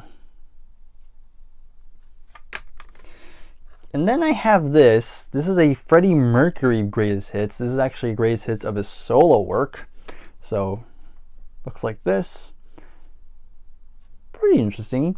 And I know technically this should be an M's, but it has Freddie Mercury, so I kind of put him in the Queen section. So, again, that's kind of how I roll. And then I have this one. This is a kind of a collection box set. It has 3 CD sets of all 3 of their greatest hits. So it comes with, so I'll take this out real quick, but it has all of these included. So we have the original greatest hits, which is, like, I believe the biggest selling album in England, I think. And then you have the sequel, and then you have the third. So yeah, I recommend this if you just want to get a good Queen collection. Has a lot of songs in it. So yeah, that is my Queen collection there. So give me a second while I kind of fix this up again. So while I do this, I do want to announce that I am back in school now. So I started today. So if there are times where if I'm like out for a bit, like I don't upload anything for longer than I usually do, then please note that I'm probably just working on school stuff, and of course I'm still working part-time, so that's also gonna probably affect the upload schedule, but I'll still be uploading when I can. So obviously I'm not gonna be going anywhere. I'm still gonna be making videos on the side as well. So anyhow, let's keep going. So after Queen, we're going to some Queensryche. Now, Queensryche is another band I definitely need to get more, because I have 2 so far. So I have The Warning, The Warning. I thought it just said Warning for a second, but this is like their first real studio album. They released an EP before, which many people would consider like maybe their debut, I think. But this is kind of their true start, and this is a great album. You know, Jeff Tate, one of the great vocalists of metal. Some fantastic stuff. But of course, when you're talking about Queensryche, you gotta have Operation Mindcrime, a fantastic album. I mean, this is kind of like their magnum opus, a great concept album, and yeah, the sticker says it is a used copy. I got it at a thrift store, but still sounds great. There's no scratch marks on it. Yeah, fantastic one. Obviously, it's one of the greatest metal albums ever. So if you have not listened to this yet, go check it out. It's a fantastic album with some fantastic songwriting, guitar work, vocals, pretty much everything. Okay, then we're done with Q. So now we're heading to Rs. Now Rs is one of the bigger like sections in this collection. So again, I'm gonna try and see if I can get through this quickly. If not, this might be the longest episode to date so far, but you know, that's how it goes. So we have a couple Rainbow. I have 2. I have Rising, which of course is a fantastic one. Again, one of Ronnie James Dio's best moments here. Fantastic. But then I have one album where he does not sing lead vocals, and that's Down to Earth with Graham Bonnet on vocals. And I must say, this is a very underrated album. I really do love Graham's vocals here. And yes, it does have a bit more of a commercial edge to it, but I still think it sounds fantastic. So yeah, I'd say don't sleep on this one. You might be surprised. You know, some people are just Ronnie James Dio or die. So I can't convince everybody. Okay, Ramones. I have Road to Ruin. This is actually the first one I received.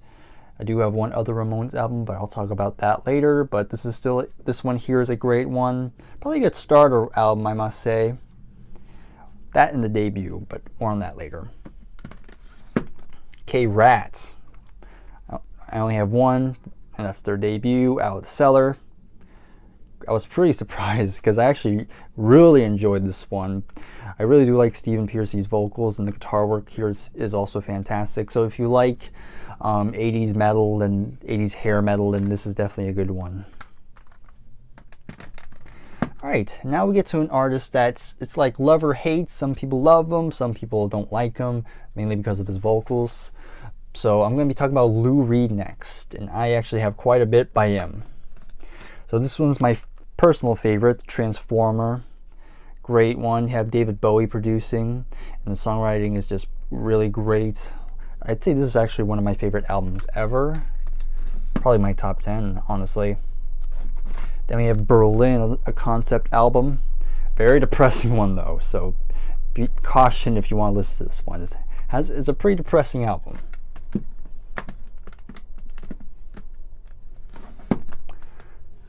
Coney Island Baby, another fantastic one. I mean, Lou Reed has a very unique vocal style. It's almost like he's not even trying at all, which I wouldn't be surprised if he's not. But even though his singing style is kind of different, the music itself is what really strangely fits. It's like the music is so catchy and has great melodies. It kind of complements his weird vocals, if that makes any sense. But yeah, I do like this album, really enjoy this one. The last one I have is New York, one of his 80s albums, which is also very good. So yeah, great stuff. Okay, we go back to some 70s progressive rock with a band called Renaissance. Now I only have two. This one's called Ashes Are Burning, and this is again fantastic album. And what's different about this one, this is like the only progressive rock band that in my collection which has female vocals. Normally progressive rock is dominated with a lot of male vocals, but this one has a female, and her name is Annie Haslam. I hope I said that right. And yeah, she sounds fantastic, very angelic, I must say, so pretty. So really recommend you check this out. Very great stuff. But the one I would suggest you start with for Renaissance is this one right here, and that's Turn of the Cards. It has 6 songs on here, and every song is terrific. And it closes out with the song Mother Russia, which is man, what a great song that is. Just the vocals, and it just has a real grandiose feel. So yeah, really recommend this album here. Okay, I have REO Speedwagon now. Only 2. If you can't tune a piano, you can tune a fish. Yeah, cheesy jokes aside, I mean, still great hard rock album. This is kind of went just before they would hit it like big time. It had a couple small minor hits. Of course you have Roll the Changes and Time for Me to Fly, which were pretty big hits for them at the time. But of course, they would achieve big time success with this one right here. Another very cracked one, but we have High Infidelity. Of course, this spawned many hits like Don't Let 'Em Go, Keep on Loving You, Follow My Heart. It's a great one. Take It on the Run. Yeah, just another huge album here from the 80s. And I really do enjoy it as myself. Alright, so let me go ahead and check how long we have been recording. So almost 23 minutes, roughly. So again, this might end up being the longest episode so far at this rate, but that should be exciting for me. So next up, Lionel Richie, Can't Slow Down. Great album here. So yeah, I do like Lionel Richie. Great songs. I mean, who doesn't like Lionel Richie? Like, come on. Lionel Richie. And then I have this little greatest hits here. It's a nice one. It's kind of funny. The back cover is just the cover of Can't Slow Down, but here's the front. There's only 11 songs, which is pretty average. And yet, and the last 3 songs are just Commodore songs, which is also kind of interesting. But you know, oh well. I'll probably get more Lionel Richie albums at some point. Alright, another greatest hits. This is the Righteous Brothers. This is a 2-disc set, and of course I always love greatest hits when there's 2 discs because there's more songs. So yeah, this pretty much has all the songs you would ever want by the Righteous Brothers. So I recommend this one. Again, classic duo here. As with this one, which is another greatest hits where I think this is all I'll need, but we have Leanne Rimes. You know, she's a country artist, and I do like her voice. Of course, probably my favorite song on here is How Do I Live, which is probably her biggest hit, and great song. Alright, then we get to the Rolling Stones, another band I really should get into more. Yep, but I do have a lot of the big ones. Of course, I have Let It Bleed, which is a fantastic album, classic stuff. And then we get to my personal favorite so far, and that's Sticky Fingers. And then we have another one, classic one. We have Exile on Main Street.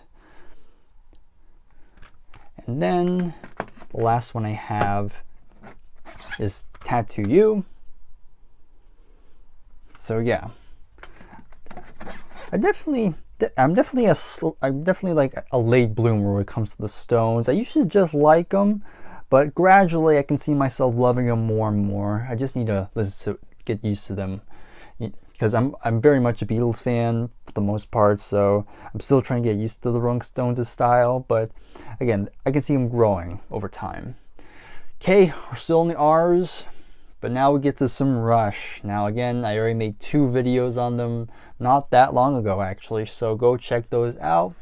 I did a ranking video and a favorite song each album video, so go again, check those out when you get the chance. So I'm gonna go by these quickly. So of course you get self-titled debut, put that away, and now we finally move up here, moving down. Okay, Fly By Night. I'm gonna put them here for now. I'll put them back later. Crest of Steel. 2112. Farewell to Kings. Hemispheres.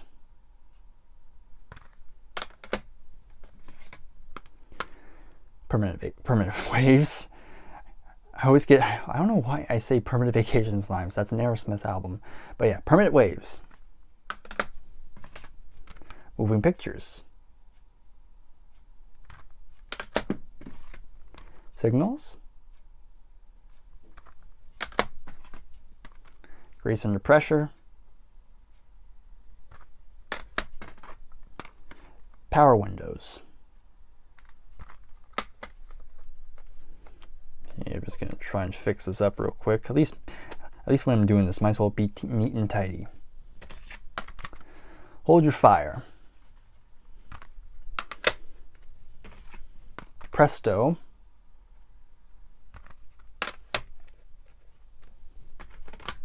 Roll the Bones.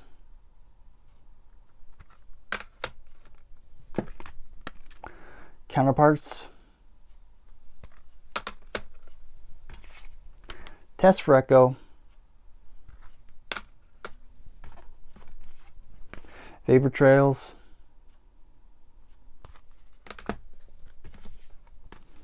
Snakes and Arrows.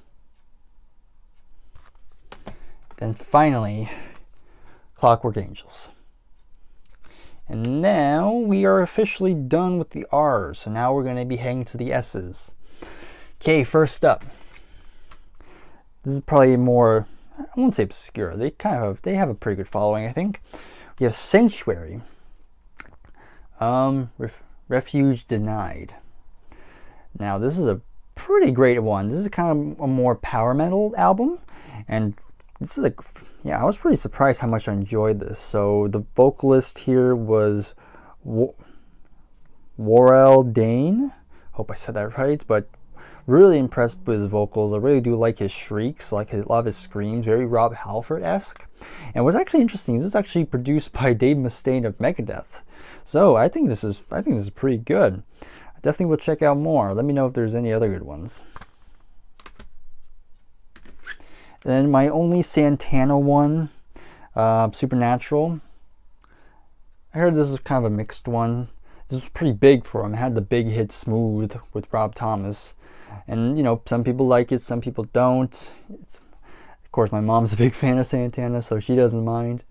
But, you know, I'll definitely check out the early stuff at some point. I have them on my wish list, so maybe at some point I'll get a hold of those. Okay, and then we're heading to the final pile here before we call it. So, another very great album. We have Hall of the Mountain King by Sabotage. Very great album. I know this is probably one of their big albums. Some people say this is their best one. And yeah, this is pretty great stuff. Like, the vocals are fantastic. Music is great. I know the lead singer, is the lead singer alive? Can't remember. But, you know, I'm sure they have some classic stuff. So again, comment below what should I get next, because again, this is a band I definitely want to get into more. Scorpions up next. We have Virgin Killer. Okay, great album, bad album cover. Of course, the original album cover is even worse. I'm not going to go into it. Taken by Force up next. Another great one. Then finally is Love It for Sting, their most commercially successful album.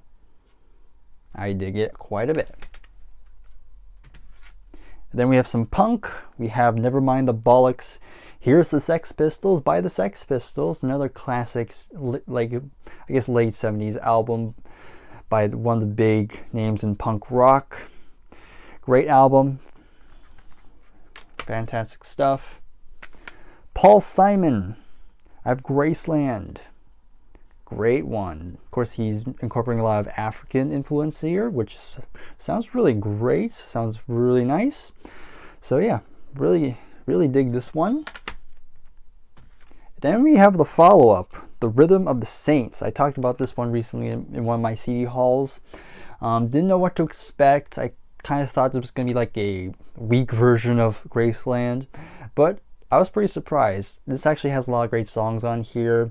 I still think Graceland is way better, but I think this is a worthy follow-up to that album, so great one. Now, sticking with Simon, we're going to Simon and Garfunkel. To my only one, we have Bridge Over Troubled Water, which was their final album, and this was a great one to go out in. A lot of classic songs, of course, the title track, El Cordo Pasa, The Boxer, of course. What else? Keep the Customer Satisfied, Baby Driver. Yeah, another classic one. Fantastic. Definitely will.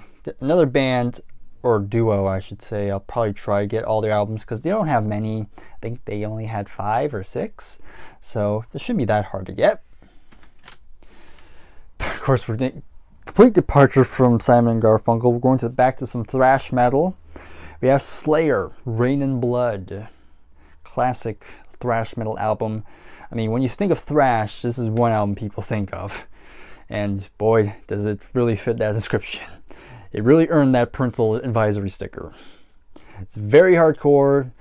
Again, if you're not into metal, then you're definitely not going to like this one. But to me, it's a great one. Definitely one worth having.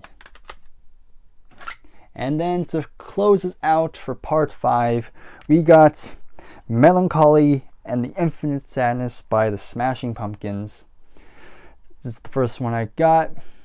I heard a lot by the Smashing Pumpkins, but I never really had any reason to. But you know, gradually more people. I heard many people talk about them, and I said, you know, why not?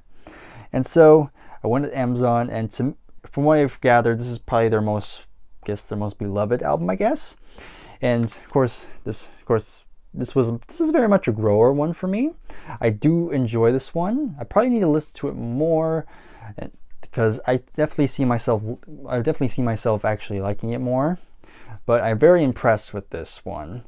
Billy Corgan's vocals, they're definitely very different, very unique, but you know, they kind of do fit the sound they're going for. And of course, this album, they were kind of doing a lot of different stuff, a lot of experimentation here, which I really do appreciate.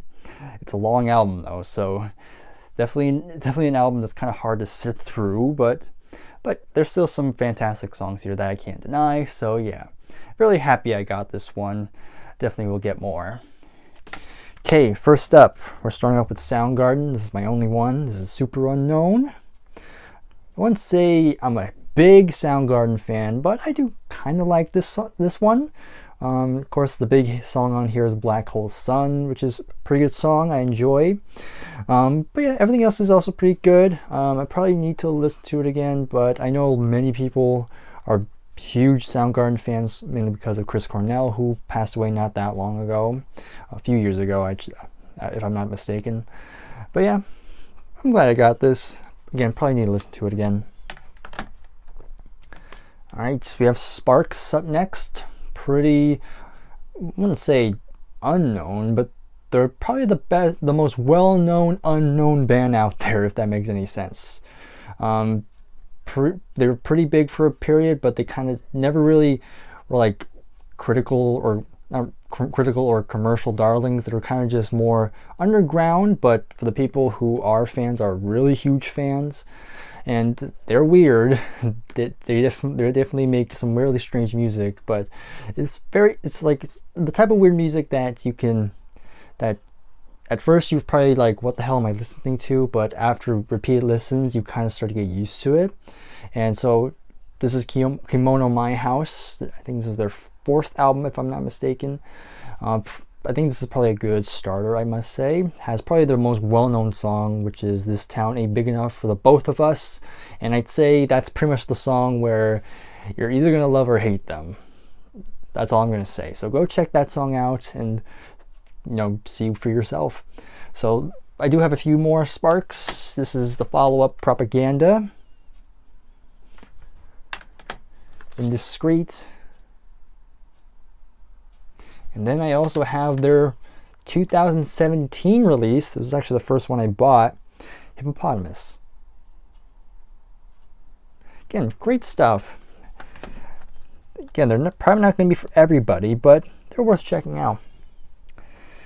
I'm sure not many people are a big fan of this person, but I have a soft spot for Britney Spears. Funny enough, this album came out the year I was born, so some history there. I'm the same age as this album, which is pretty fascinating to me. And I do have a follow-up. Some good songs here. Of course, it has the very crappy cover of I Can't Get No Satisfaction by the Rolling Stones. I do not need to hear Satisfaction as a dance pop number. Just does not work. Okay, next up, Greatest Hits. We have Jefferson Starship, or just Starship. Not Jefferson Airplane, that's a different thing, but that gets complicated. But yeah, some good stuff here. Now we get to the real good stuff. We have Steely Dan. I've become a big Steely Dan fan this year, and so I'm in the process of trying to get a good chunk of their albums. So obviously this is the debut, Can't Buy a Thrill, which is great. Then here's the follow-up, Countdown to Ecstasy. Okay, just gonna keep them here for now. I'll fix them afterwards. So now we're going across. Hopefully it doesn't fall. Next up, Pretzel Logic. Let's put this back here. There we go. My favorite one so far, The Royal Scam. Just really good stuff, like it's very jazzy, even funky at times, but still has some rock too, which is excellent stuff and great production. Asia is up next. This was the first one I got. Probably the go-to starter album for Steely Dan, in my opinion. All right, so moving on, we're going to Rod Stewart. I don't own that many. I have Every Picture Tells a Story.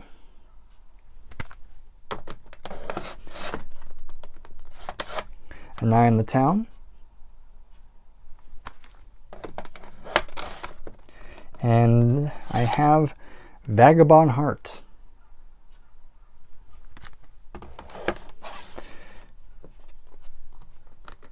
Okay, next up is Sting.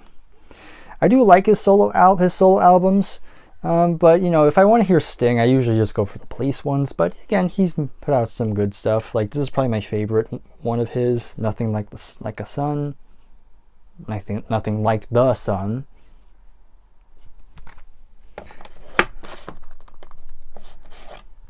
Soul Cages.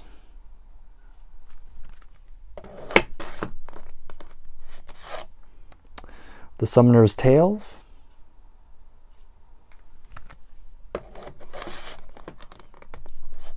And Mercury Falling. Alright, so now we're getting to the more heavier stuff. So next up we have Stryper, which is a Christian metal band.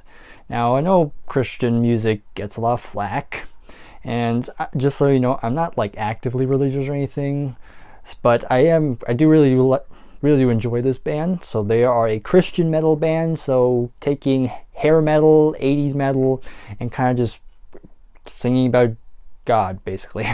Again, that's usually a turnoff for most people, but they definitely put on some good stuff. I love the guitar work on here, and the vocals by Michael Sweet are just out of this world, just shrieking up a storm. But overall, some great stuff. So this is Soldiers Under Command. This is probably their biggest album, To Hell with the Devil.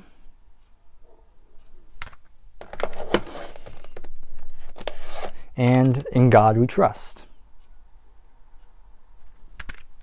All right, then we're going to one of my all-time favorite bands, and that is Styx. Next, we have this is kind of sort of a compilation. This is the complete Wood Nickel recording. So this compilation has all 4 of their first 4 albums on 2 CDs. So just so you know what it looks like. I've shown this before in previous videos. So yeah, this is Styx early on, and you know, they haven't really fully found that sound, but it's still really good to hear, kind of see where they were in the beginning until eventually they would hit it big on other albums. But yeah, this is obviously a good collection. I recommend you check it out if you want to get the early catalog quickly, because I know if you want to get them individually, they're kind of hard to find and pretty pricey. But from here, I do have individual albums. So this is when they were starting to get noticed. Here's Equinox. Great album. Has Sweet Madam Blue on it, which is a terrific closer. Then we have Crystal Ball, which is the first album to have Tommy Shaw on guitar. And he already makes a really good impression. And I really do like the album cover. I think it's nice. But then it all came ahead on the next one. We have The Grand Illusion, their biggest album, like I said. Some great songs. This is probably the go-to album if you want to get into Styx. It has many great songs like the title track, Fooling Yourself, and of course the big hit, Come Sail Away. Then other songs like Man in the Wilderness, Castle Walls. It's just a fantastic one. It incorporates rock, a little bit of progressive rock, and a bit of AOR as well. But yeah, great stuff.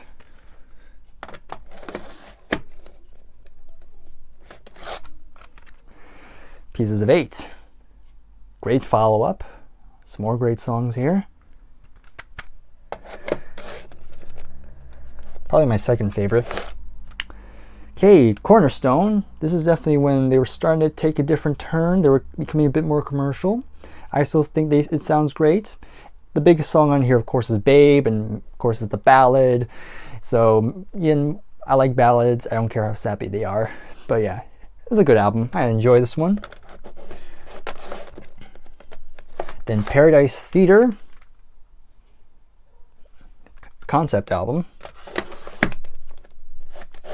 And here comes another concept album. Of course, to many people, this is not a good one. Kilroy was here. Has the big hit Mr. Roboto on it. It's kind of a goofy song, but it's enjoyable. I don't mind it. I don't think it is as bad as what people make it out to be. It's definitely not as strong as their previous stuff, but there's still some good songs here. That's just me. And then we have this one, which is Edge of the Century. This is the first one without Tommy Shaw. Can't remember who the other guitarist is. Let me see if they have him in here. Hold on. Glenn Burtnick was the one who replaced Tommy Shaw. And yeah, you are kind of missing Tommy here. Oh well. Of course, he would come back later on. That's all the Styx albums I have so far. I do want to get all of them at some point as well. But I do have this little Greatest Hits. It's decent. 11 songs. Not bad. Okay, another one of my more modern artists. This is a duo called Superfruit. Again, if you're not into like modern pop, you're not going to like this one. But, it's like a guilty pleasure of mine. And for those who are new, I talked about it before. But this is actually a scratch and sniff sticker. If you scratch it, it gives a fruity smell. It still smells, actually. And I've had this for like 5 years, I say. When did this come out again? Yeah, 2017. So yeah, I've had this for like 5 years and it still smells. How about that? Okay, Super Tramp is up next. Another fantastic band here. We have Crime of the Century. Very proggy. Great stuff. Sounds amazing. Go check it out. Even in the Quietest Moments, another great one.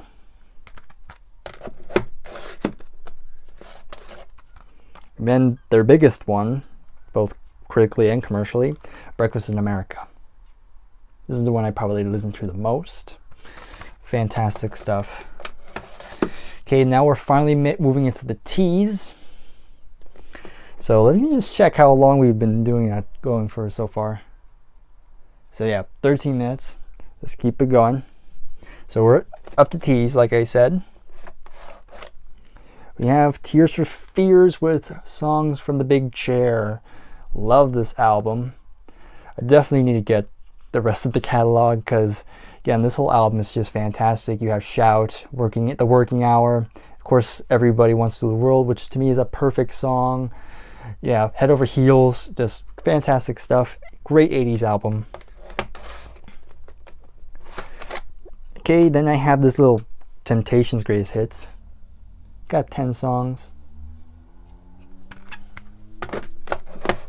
Thin Lizzy up next. Another band I've been getting into. Fighting.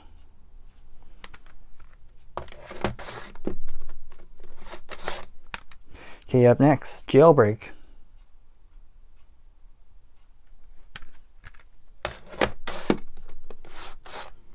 And so far my favorite, Johnny the Fox.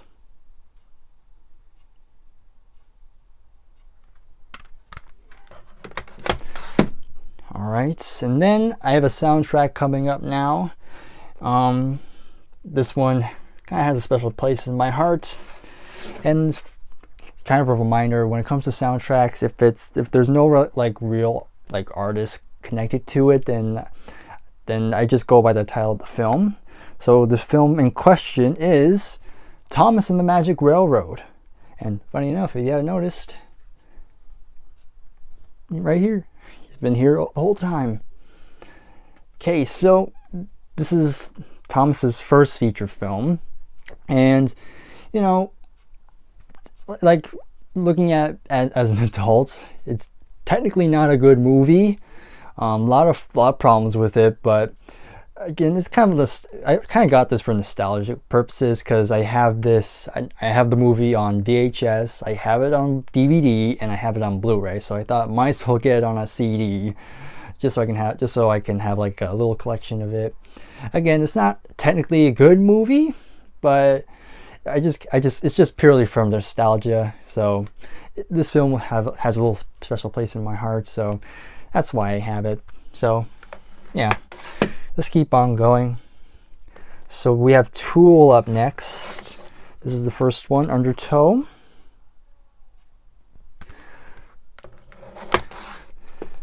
Very interesting band. This is Enema. Then last one I have is Lateralis, which comes in this little sleeve and has this cool artwork underneath. So Tool are an interesting band. I haven't fully grasped them yet. I do like them, but it just hasn't clicked fully, if that makes sense.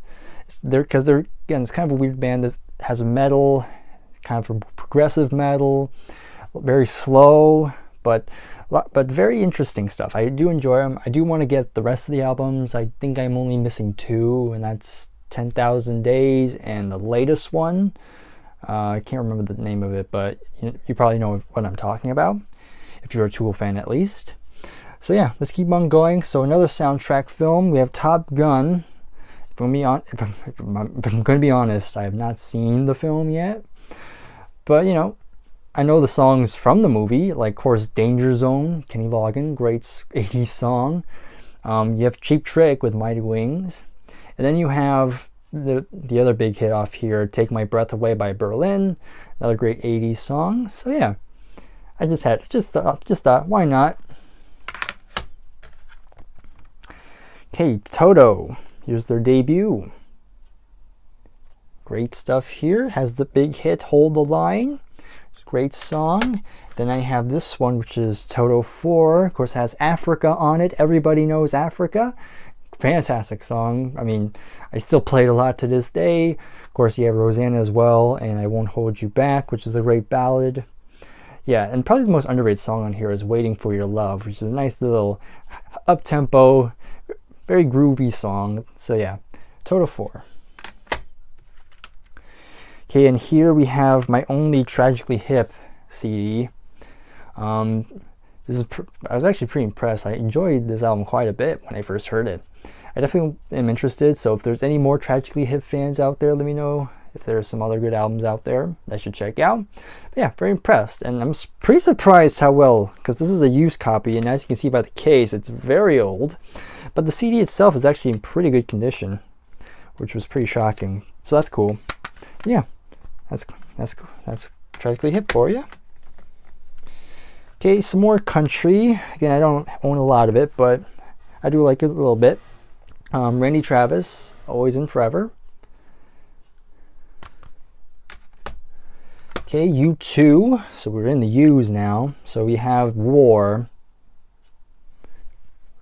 Then my favorite one, and that's the Joshua Tree. The Unforgettable Fire. Actually, I'm pretty sure the order's wrong. I think this is supposed to become first, and then the Joshua Tree. But oh well, you get the idea. So yeah, Unforgettable Fire. Fix that. Actually no. Yeah, that's it. Then we have Achtung Baby. Alright, and then from here we go to UFO. We have Phenomenon, the first album with Michael Schenker on guitar. And boy, does he leave a good impression. Again, great 70s hard rock here. Fantastic stuff, great guitar work, as to be expected with Michael Schenker.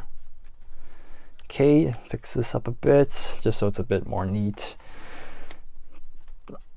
Alright, so now we go back up to here with the next UFO album I have, and that is Faucets. I probably should censor it, but you know, Faucet.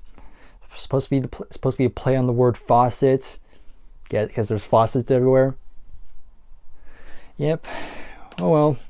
You win some, you lose some. Then after that, we have Phenomenon. Currently my favorite so far. Then we go to Uriah Heep, another fantastic early 70s hard rock / progressive rock, especially early on. A bit of metal, not much, but it's mostly hard rock. Here's the first album, very heavy, very humble. Strong debut. Of course, we have Salisbury with the title track, which is absolutely magnificent. I had to find the word there. Look at Yourself, currently my favorite.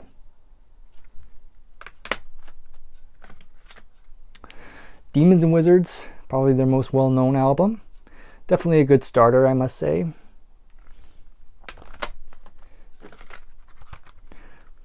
The Magician's Birthday, very strong follow-up to the last one.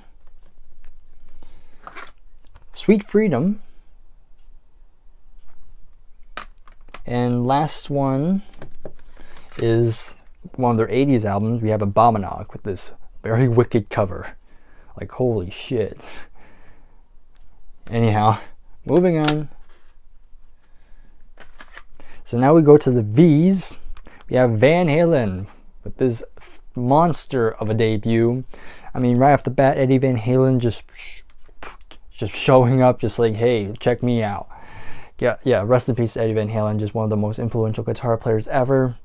Fantastic debut, one of the best ever. This is also pretty good. Van Halen 2, pretty good follow-up. Fair Warning. And then I have 1984, the last one with David Lee Roth. And I have one Sammy Hagar album with OU812. And then I have this little greatest hits, kind of a combination of with David Lee Roth and Sammy Hagar. Pretty good one, has 17 songs. Okay, so now we head to the W's. We have the Wallflowers. We have Jacob Dylan, the son of Bob Dylan here, and I was pretty impressed with this one. Didn't know what to expect, but I was actually really enjoying this one. Again, kind of a little bit of alternative rock, kind of roots rock as well. Maybe a twang of Americana, if I'm not mistaken. But yeah, great stuff. And yeah, I have Wham. Some great 80s pop. George Michael here. Just some fun stuff, you know. I like to, you know, brighten things up a bit, you know. Then I have another Wham, Music from the Edge of Heaven. Put that there. And then we go to Whitesnake, another one of my bands that have gone way up in stature for me. We have Trouble. So a lot of these early Whitesnake albums, they're just really great 70s hard rock and blues rock. So if you're into those type of things, then I suggest you check this out. And you have John Lord on keyboards from Deep Purple. So you have a little bit of that Deep Purple organ sound in here as well, a little bit. I should probably censor this one, but we have Love Hunter. Then we have Ready and Willing. Come and Get It. Probably my favorite of this early period. Saint and Sinner. And this might be my favorite one overall. This is Slide It In. And then we have this big one. We have the self-titled or 1987.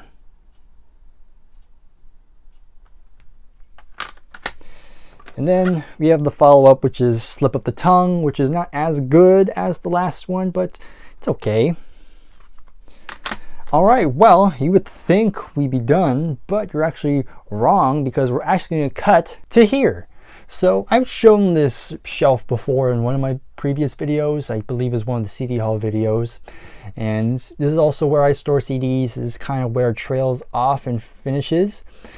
So yeah, again, we went from here to down here. Again, strange. Just deal with it, okay? So yeah, so now it just kind of goes back to normal. We're just going to be going across until we get to the last one, and then we'll call it here. So we're still in W. We have The Who, Tommy.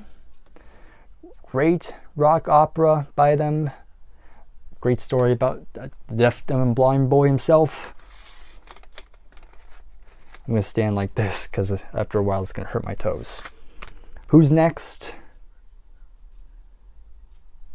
Again, another fantastic. This is actually one of the earliest CDs I got for the collection. So yeah, this one has been here for a while. And still in pretty good condition, I must say. Again, not much else to say, it's just a classic album. Then I have Who Are You? I know I'm missing a lot of big ones in between. I know I need Quadrophenia. What else? Guess some of the early ones as well I do want to get. But yeah, I definitely want to get more of the Who. And then I have this little greatest hits. Who's Better, Who's Best. It's okay. Not the best sound quality in terms of greatest hits. Alright. Vanessa Williams, The Comfort Zone. This is just like 90s dance pop, R&B. So if you're into that, this is actually pretty good.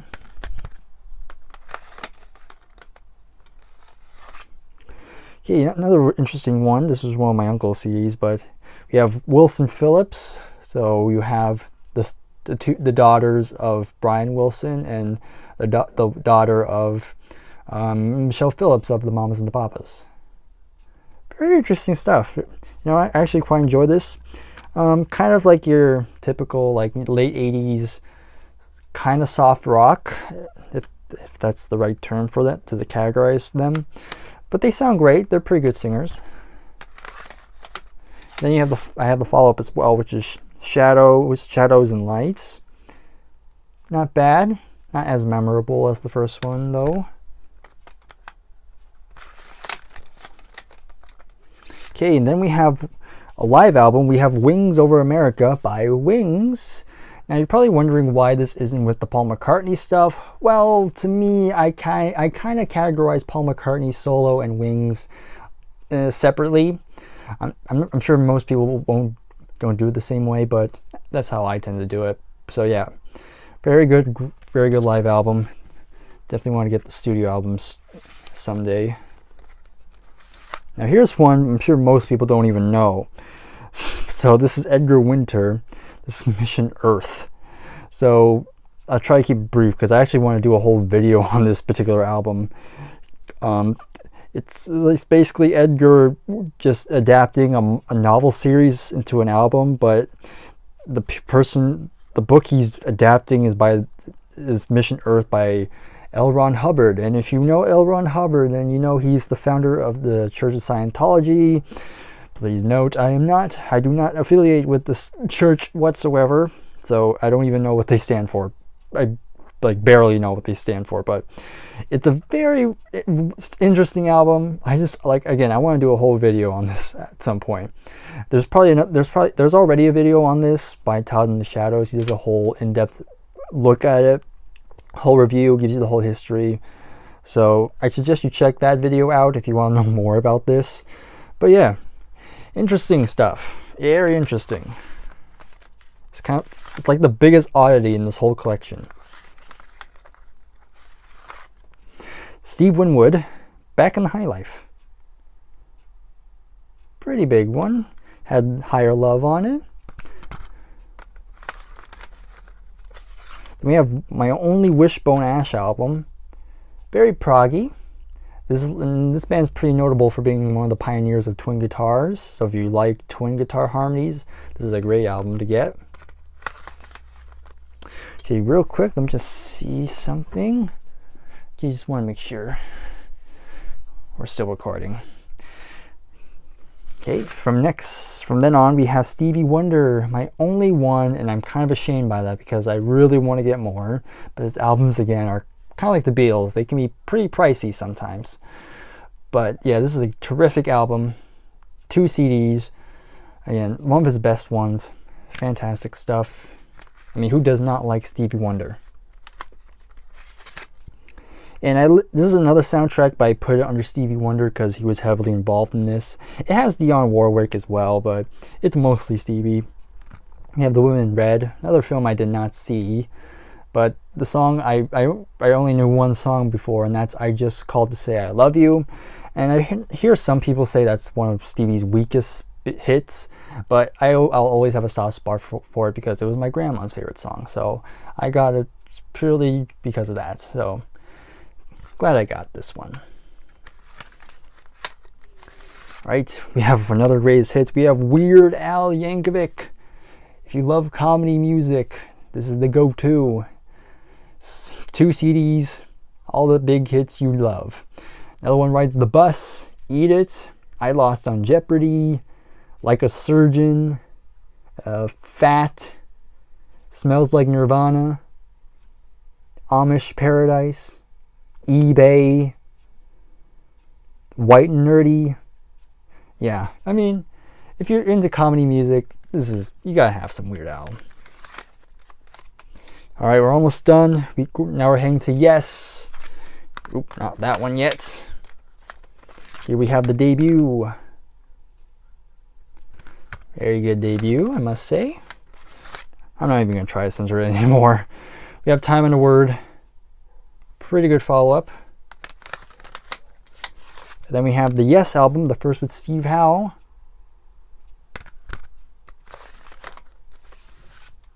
Then we have the 4th album, the first with Rick Wakeman, and the first Yes album I ever received. Then we have Close to the Edge. classic, like one of the quintessential prog rock albums. Then we have Tales of Topographic Oceans. My favorite Yes album, Relayer.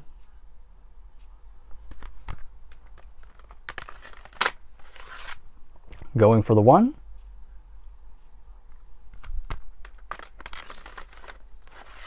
Tornado, or Tornado, however you say it.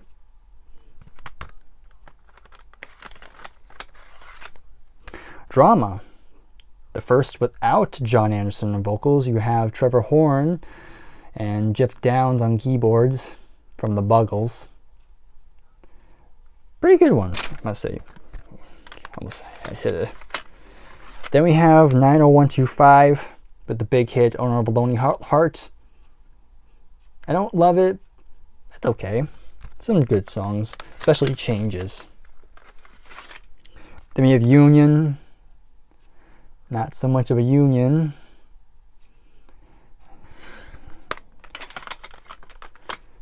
Then I have this little Greatest Hits. It's actually a pretty good one. Like, you probably would think, like, Yes, have a Greatest Hits. Well, apparently they do, and it's actually a pretty decent one. Has a lot of the big songs, and they don't even cut them. They did well, except maybe Gates of Delirium. They have only the section called Soon. So that's not the full song. Let's see what else. But other than that, they kind of keep the full songs. I mean, you're not going to get like Close to the Edge on here, or You and I. Like a lot of those massive songs you're probably not going to get, but it's a decent one. And then to close us out for this main section of this collection, we have Neil Young with Harvest. I guess you can say these are the leftovers, I guess. That's probably not a good way to describe it, but they kind of are. But basically what this is, these are just all the CDs that I didn't mention in the main, the main series. So I guess you can call this an epilogue episode. So I'll explain why these weren't mentioned before, and I'll probably do it now while I'm here. So mainly it's because of the packaging, because, you know, if we just take a standard jewel case, so for example, I just grabbed my Top Gun soundtrack just to compare, and as you can see, some of these packaging don't really look good on a shelf, in my opinion. So say we have like this one. So as you can see, for one, it's a bit not the same length as a standard jewel case. So there you go, you can see a little better. And also it's a little bit taller, so it doesn't really work to me. And you have some of them that come in these like very skinny LP replicas. So again, it doesn't really work, especially this one, because this one's very tall. Then you have some more weird packaging, like of course this one here. So that's one reason. The other reason is because, say if we take this one, now I guess I could have put it in there, but the problem is, if you recall in part 2, then you saw those shelves that go vertical. And if I were to put something like this in there, let's just say it would look kind of stupid. So that's kind of why I left it out. There's like other reasons, like, you know, obviously because they come in a box, so obviously that doesn't work. So regardless, before I begin, make sure you leave a like on the video, and of course subscribe to the channel if you're new. And if you've noticed, I'm actually in my living room tonight. Usually I'm doing this in my room, but you know, I thought, why not change it up? Of course, my cats are walking about, so if you see them, go ahead and leave a like for them as well. So let's go ahead and get started. Again, I'm going to try to get through these quickly. So I guess I'll start with these, and I'm not going to go in alphabetical order this time because obviously that'll be a lot of work. Anyhow, let's do it. So first up we have Injustice for All by Metallica. So this is kind of like an LP replica, I think. So you open it up, you got that. So this one's pretty notorious among bass players because this is every bass player's worst nightmare, because what happened, this is the first album with their then bassist Jason Newsted, who replaced their late bass player Cliff Burton. But they didn't, like, the rest of the band didn't really give him a nice welcome, because what happened, like, lead singer James Hetfield and drummer Lars Ulrich decided to just turn off Jason's bass to the point where they're just inaudible. So definitely not a good welcome to their new bass player, but you know, it's still pretty well regarded among fans. Some good songs. Of course, it has one, which is a pretty notable song here. To Live Is to Die, Blackened, Dyer's Eve. Yeah, a very strong album, despite the lack of the lower parts. Okay, from here, and there goes one of my cats here. If you recall, actually, this is the one that got injured not long ago. She needed stitches, but she's doing good now. So, come on, let's bring it down. Just give me one more huggy. One more hug. Anyhow, moving on. So this next one, this is an interesting one. So this is Linkin Park, and this is live recordings featuring the best of Project Revolution 2007. So the story behind this one. So my uncle once gave me this kind of Linkin Park collector's box. I'm guessing it's only for like fan clubs or something like that.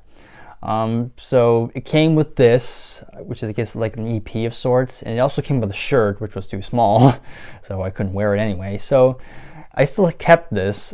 Again, I'm not sure what this is. So if you're more of if there are any bigger Linkin Park fans out there, let me know what this is from. I'd like to know. Then we have another Midnight Oil album, which comes in this replica. You have Blue Sky Mining, which is still a very strong album. This is the follow-up to Diesel and Dust. So still a very good album. Again, I do want to get more of their albums because I'm becoming a big fan of this band. Okay, then we have the Beatles Revolver. Now this one's kind of interesting. This is actually a US album recreation, and what I mean by that, this is actually supposed to replicate the US version of this album. Now you're probably thinking, what's the difference? Well, the problem is this leaves out some songs from the UK, so it's not technically the full album. It's kind of just a shortened version of it. So I do plan to get like a different version of it, probably the 2009 remaster of it. Of course, I heard they're actually coming out with a remix coming soon, which should be pretty exciting. But yeah, I'm keeping this mainly for collecting purposes, but yeah, I do want to get a new copy at some point. Okay, from here we go to Led Zeppelin Physical Graffiti, which comes in this pretty cool packaging. So if you actually take everything out, there we go. You actually take out the windows.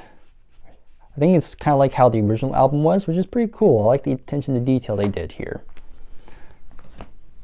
Okay, from here we go to Paul McCartney. Now I showed off Flaming Pie earlier, but I do have another one, and that's Egypt Station. I actually got this around the same time it came out, so this is actually pretty cool packaging because it actually expands this full artwork. There you go. Hopefully you can see the whole thing. I think, if I'm not mistaken, Paul McCartney actually made this himself, which is pretty cool. And then on the other side you just have all the lyrics. But pretty cool. This is actually the same length as my arm. Ain't that cool? Ain't that interesting? I just found that out right now. So yeah, it's a pretty good album. Yep, Paul McCartney, yeah, he's getting there in age, but you know, he still sounds pretty good here, in my opinion. Put those over there. Okay, let's go for these. Again, they could have been in the collection, but you know, the placement just wasn't in its favor. Okay, we have the debut Emerson, Lake and Palmer album, which I really do like the cover. I like that little, I guess should be, I think it's like a dove, I think. Pretty cool. Very strong debut. I do want to get more at some point, but you know, they're pretty expensive, I must say, and they always come in these 2 CD packs. So here's the full cover, by the way, which has a head. Probably will get Tarkus next at some point. And then I have Iron Maiden with their latest album, Senjutsu, which is pretty cool. It has this Japanese theme to it. Of course, you have the mascot Eddie as a samurai. And again, look at this. Like, this is really cool. I mean, you gotta love Iron Maiden and their presentation. Again, many people are kind of hit or miss with these later Iron Maiden albums because, you know, they're kind of going for these longer songs, these big epics, which many people are starting to get tired of.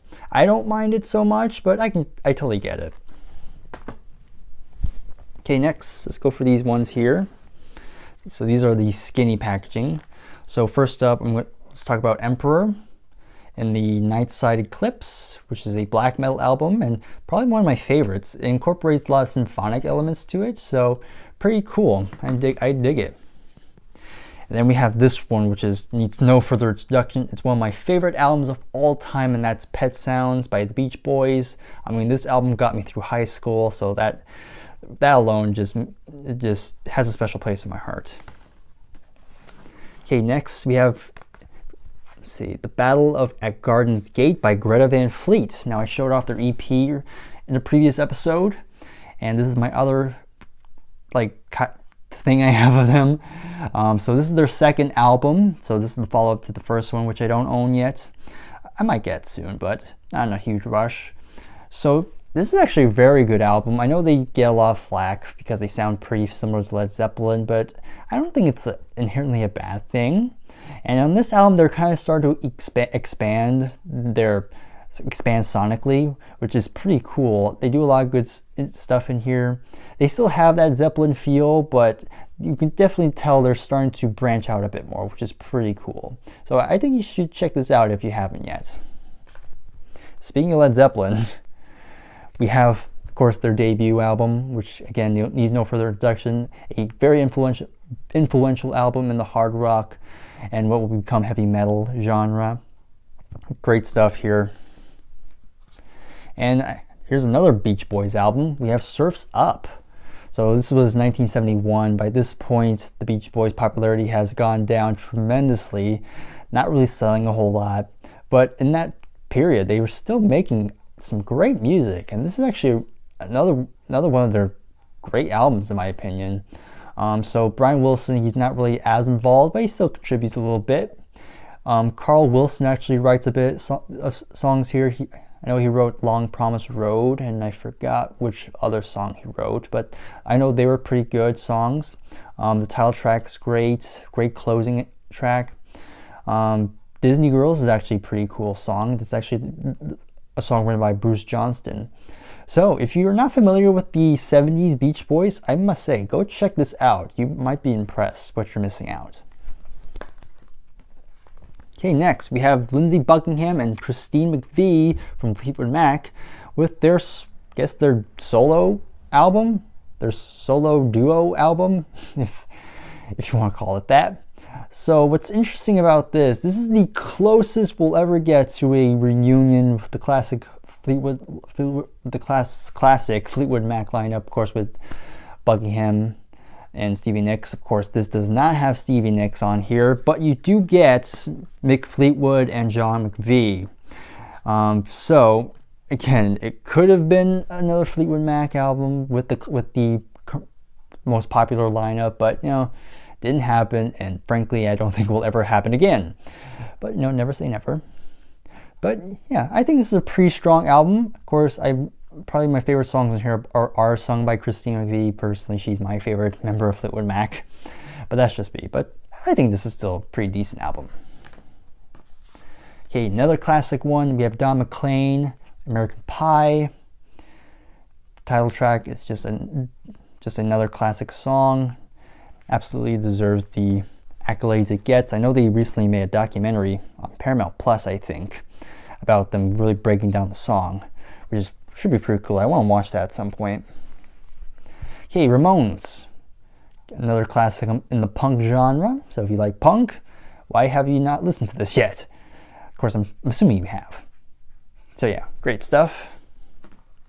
Okay, Steve Perry, Traces. This is actually his most recent album with all new material. This came out in 2017, I think. And this is a great one. I think Steve sounds really good here. This is his first album in decades. But he came back with this one. I think it's a very strong one. I think it's a good one. I think it's worth checking out if you're a Steve Perry fan. And then we have Belinda Carlisle, Heaven on Earth. Of course, the title track is great 80s pop tune, and everything else is pretty good as well. Yeah, I like it. All right, let's go to these. So we have these little, I've shown these out before, but we have these little collection box sets which has 5 of their albums. So we have the Doobie Brothers. So I'm not going to take them out just to save us time, but if you can see, it has all 5 of those albums. So you have Talau Street, Captain Me, what were once vices are now habits. Then you have Stampede and Taking to the Street. Then we have this one for the Monkees, which has basically their first 5 albums.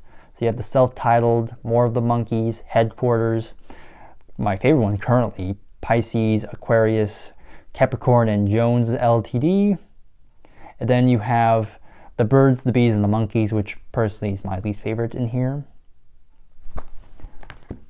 And then finally we have this Journey one. Of course, we talked about Steve Perry earlier. So this has 5 albums. So you have Infinity, Evolution, Escape, Frontiers, and Raised on Radio. So yeah, there's plenty of these types out there. So if there's one you'll find, I recommend you check these out. Unless you really want to try and find like the individual CDs, then that's probably something I would do. But again, they're a good bundle for your buck, basically. Okay, then let's go to this one. We have King Crimson with Lark's Tongues and Aspic. Again, another prog rock like classic here. Again, like the guitar work, especially on the first song, which is Lark's Tongue and Aspic Part 1. Like, geez, like what a heavy tone Robert Fripp has. Like it totally makes it, like when I first heard it, like it was like completely shook me. Like, holy crud, I wasn't expecting that. But this is a terrific album. So if you're getting to progressive rock, then this is definitely a must listen. Okay, let's go for these Saxon ones next. So these are pretty cool. Kind of like that Kate Bush album I showed, which was 50 Words for Snow. Like that one, Saxon comes in these like hardcover like book types, which is very cool. Let me showcase this one because this one came first. But yeah, so you open it up. So you have pictures here. They have like photos of like poster arts. They have the lyrics, of course, with the credits. And then at the very end, you have the CD itself. So very cool. So I have 2 Saxons so far. We have Wheels of Steel and Denim and Leather. Like great, like early 80s heavy metal. Of course, this was during the new age of British heavy metal. So yeah, really enjoy these. Definitely want to get more Saxon at some point because yeah, great stuff. Okay, almost done. Let's go for these box sets here.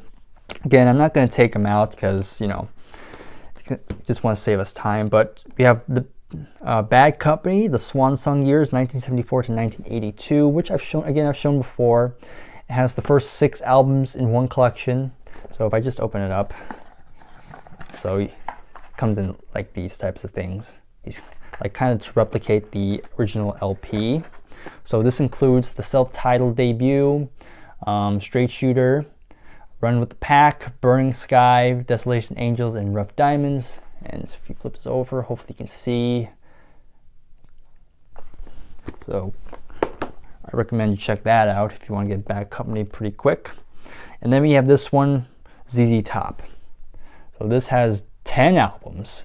So quite a lot for a good price, I must say. So 1970 to 1990. So of course on the back, this is what I include. You can kind of see what it has. So it has ZZ Top's first album, Rio Grande Mud, Tres Hombres, Fandango, Tejas, which is my favorite personally, Degueo, El Loco, Eliminator, which was a big hit for them, Afterburner, and Recycler. And then finally, last thing we're going to talk about is this one right here. So this is Pink Floyd Discovery.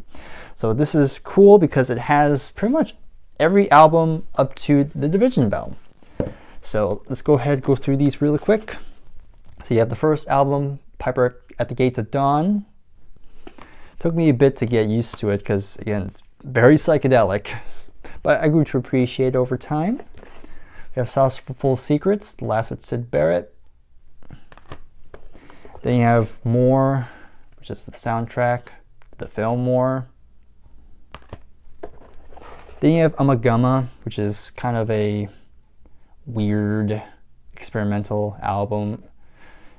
You know, at this point they were kind of like, didn't really have a good direction to go in. They were kind of just throwing stuff at the wall, seeing what stuck. Some of it worked, some of it didn't. I think this one turned out pretty good. I know the band aren't huge into this one, but I kind of like it. Adam Heartmother. Then they would come to their senses for this one, Metal, which has Echoes, which is a prog rock classic. Here goes another one of my cats here. That's Peppercorn, if you kind of see her tail, hopefully. Okay, we have Obscured by Clouds, which is another soundtrack. But then they would hit it big as Pepper comes on board. We have Dark Side of the Moon. Again, another one of those albums that need no introduction. Again, sold cajillion copies, and definitely deservedly so. She's just curious. Okay, and then they followed up with Wish You Were Here, which is another terrific album. Then Animals. And The Wall, which is currently my favorite. I mean, this is kind of like what I said with Pet Sounds. This album kind of got me through high school, so has a special place in my heart. And then they followed up with The Final Cut, you know, which is basically just a Roger Waters solo album. It's okay. And then Roger's out of the band, he quits. And then after a lot of lawsuits, they finally released Momentary Lapse of Reason with David Gilmour pretty much at the helm with Richard Wright and Nick Mason. Another okay album. And then I have the Division Bell. Now you're probably thinking to yourself, wait, didn't you already show the Division Bell earlier? Well, I did, yes.